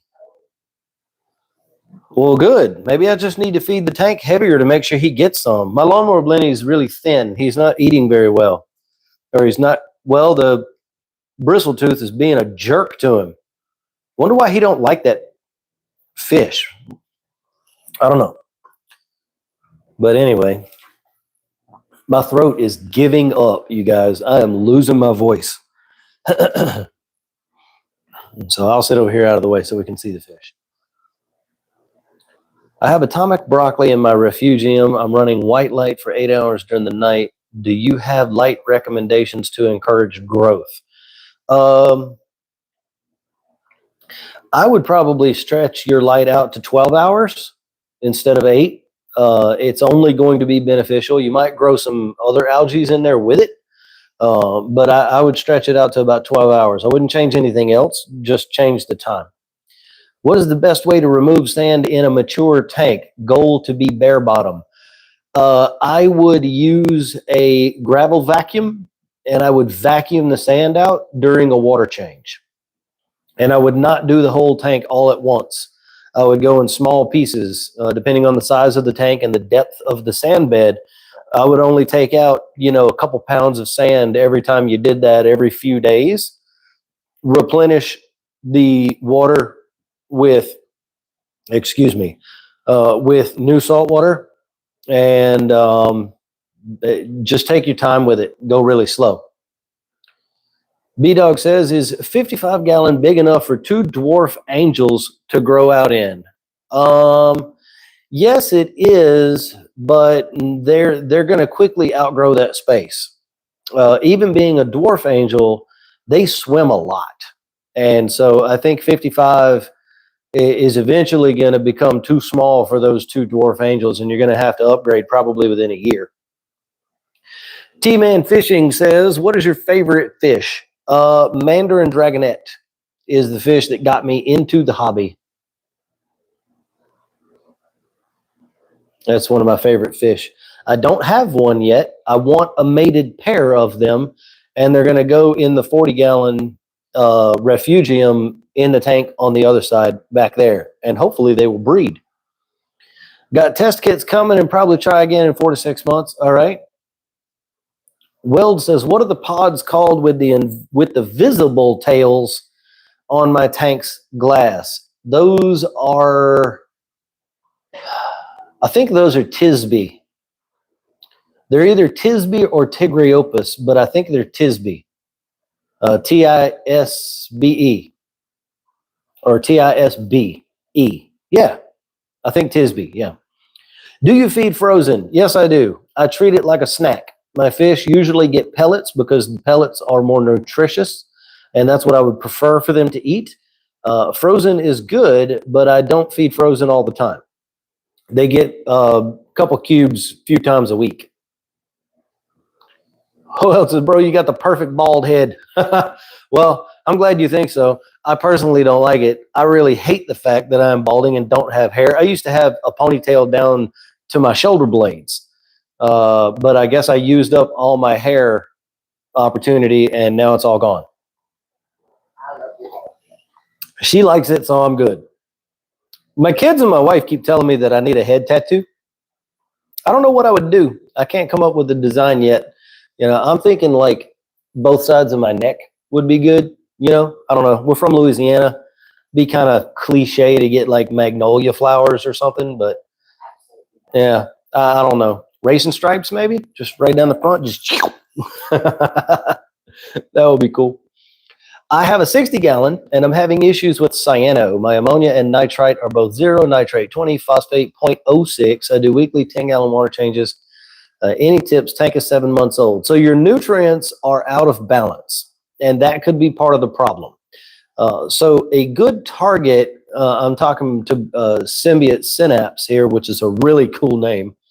Your nutrients are a bit out of balance. So nitrate and phosphate, we want to try to keep those roughly around a 100-to-1 ratio. So for yours with nitrate at 20 ppm, your phosphate would be better at 0.2 ppm, 100 times less than nitrate. What would be better would be for you to drop your nitrate down to the level where your phosphate is. So with phosphate at 0.06, you multiply that by 106 ppm. You could shoot for 10, and that would be a closer range. But cyano is not always about the parameters. It could be about flow or lighting or lack of cleaners as well. So you need to check your flow, lighting, and cleaners that you have in your tank, as well as the nutrients in your tank, to figure out where the deficiency is. By the way, everybody, I offer one-on-one consultations. If anybody wants extended help in a one-on-one conversation environment, I do that. You can find all the information for that on my website, reefrookies.com. Go to support the mission. It's consultation. No, it's under the tab consultations. Yeah, so that's there if you want to use it. But yeah, you're going to have to check into all of those things to figure out where the deficiency is and get that fixed. Weld says fish sense weakness. Luckily, you don't have a blue tang. Those guys are mad. Yeah, that is not a fish that I actually enjoy having. I don't like regal tangs. Symbiote started with dry rock and live sand. Use Seachem stability initially. So dry rock could potentially be causing some of the issues. It takes a very long time for that stuff to become biologically mature. This was all dry rock in this tank. This tank is almost a year, or actually is a year old at this point, and it's finally just sort of hit a stride. Took it a long time to get there. What brand tank? Planet Aquariums. I think you should make a video about what clownfish not to put in your tank because of aggression. That could be a cool video, yeah. Can I turn the lights on the refugium for 24? I've heard that you can. I've never done it myself. Everything that does photosynthesis needs a rest period where it's not doing photosynthesis to do respiration and other biological processes. So it's not something that I would really do, but I know people run algae scrubbers for 24 hours a day. So it's probably not going to hurt anything, but I don't know how helpful it would be either. Turn your head into a Zoa garden. Zoa garden on the head. Yeah, only the real ones would know. Yeah, everybody else would be like, why does that dude have flowers on his head? Perfect place for a Reef Rookies tattoo? Yeah, I don't know about that. I would like to hear your thoughts on how fish know what each other look like. Huh. I mean, I assume it would be similar to how people do, you know? I mean, fish can see color, and they have very keen eyesight, in fact. Sometimes when I'm fishing, I fish for speckled trout and redfish now. Sometimes keeping the same color lure and changing the shape is the thing that begins to trigger a strike, or vice versa. Sometimes you keep the same shape lure and you just change the color. You go from, you know, chartreuse to pink, and then you start catching fish. So they have very keen eyesight. So I would assume they just recognize each other. I don't know. As soon as we start being able to talk to fish, I'll tell you. Yeah, I can't answer that one. That's an interesting question, though. Belt got an IM 100-gallon 4-foot. Very cool. Ozark says you could run at 20 and 4. Yeah, you could. All right, guys. Just what? Just a few minutes left here of the live stream. We got about 8 minutes left. So let's get those last minute questions in. We're going to hang out for a few more minutes as long as my voice holds out. And yeah, then we're going to call this one done. So yeah, if anybody knows a reefer that has some of those OG Acropora from back in the day, you know, Blue Oregon Tort, Red Robin, Aura, Pearlberry, like those ones that I was talking about, let me know. Looking forward to all the info you got. Well, I really appreciate that. Belt says first saltwater tank. Awesome, man. So make sure you're subscribed to the channel. Go to my website, reefrookies.com, and join the Facebook group or the Discord channel, whatever you choose. We have a lot of different places for people to hang out and really learn a lot of good information. If you go to the Facebook group, anybody here, if you join the group, make sure you answer both of the questions and click to agree to the group rules. We hand vet every single person that joins the Facebook group. So give us 24 to 48 hours to get you checked out before we approve you. That is how we keep the group free from all of the crap that the other groups have. That's why we're the best. TSA has the Blue Oregon. Okay. I'm going to have to go pick up one of those. I don't have any blue. I do have one blue. I've got the blue tip green looks like a stag, maybe. I'm not sure. I have a lot of green corals in my tank. I've got to get rid of some green. Yeah. What do we got here? Love your channel. Keep up the good work. Thank you so much. I really appreciate it. Sai says, every critter and system is different, but in your experience, will banded coral shrimp go after small fish? Yes. In my experience, they will. Let's see. There was another question. Aziz, I think is how you say that, says, what fish you wish is reef safe? Ooh. So a fish that isn't currently reef safe that I wish was.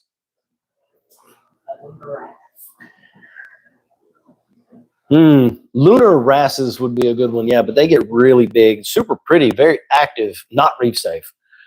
Hang on, because I want to think of a good one. I don't have any like really right off the brain, like really super. It would probably, honestly, it would probably be like a coral beauty, because I really love that fish, and they eat corals sometimes, so they're technically not reef safe. But yeah, so it'd probably be those. There are some elegance corals rather cheap online right now. Yeah, they're probably wild caught though, and they're probably not going to make it. Thank you for another 3 hours of your time on Sunday. Love watching every Sunday, and definitely love learning all that you teach. Have a blessed week. Thank you so much, Armstrong. Love to see you here in the chat. Thank you for always being here. Jamie says, one of my nymphs has moved to right up against my scroll coral. Will they fight, sting each other? Possibly. Possibly they will. That is the problem with having doggone anemones. You might could get it to move away by pointing. If you have a little wave maker or something, you could point it directly at the anemone. They usually don't like that high flow environment, and they'll move along. Or you could turn off the light on that side of the tank, leave the light on the other side of the tank, and they might migrate to where the light is. Those are some possibilities. So I'm going to go ahead and call it, everybody, because my throat hurts, and we're 3 minutes away from 3 hours. So I think we're good. I think we made it. Anyway, we do this every Sunday from 1 to 4 p.m. Central Standard Time. We're always going to be here unless there's an emergency. So be sure you subscribe to the channel, click the bell so you get all of the notifications, and be on the lookout for video drops and things like that. Thank you all so much for joining us for the live stream today. Click all the buttons, do all the things, and watch all of my videos. Thanks, guys. Love you so much. Peace out, Cub Scout. All right. You guys take it easy. I'm out of here. Doop. Doop.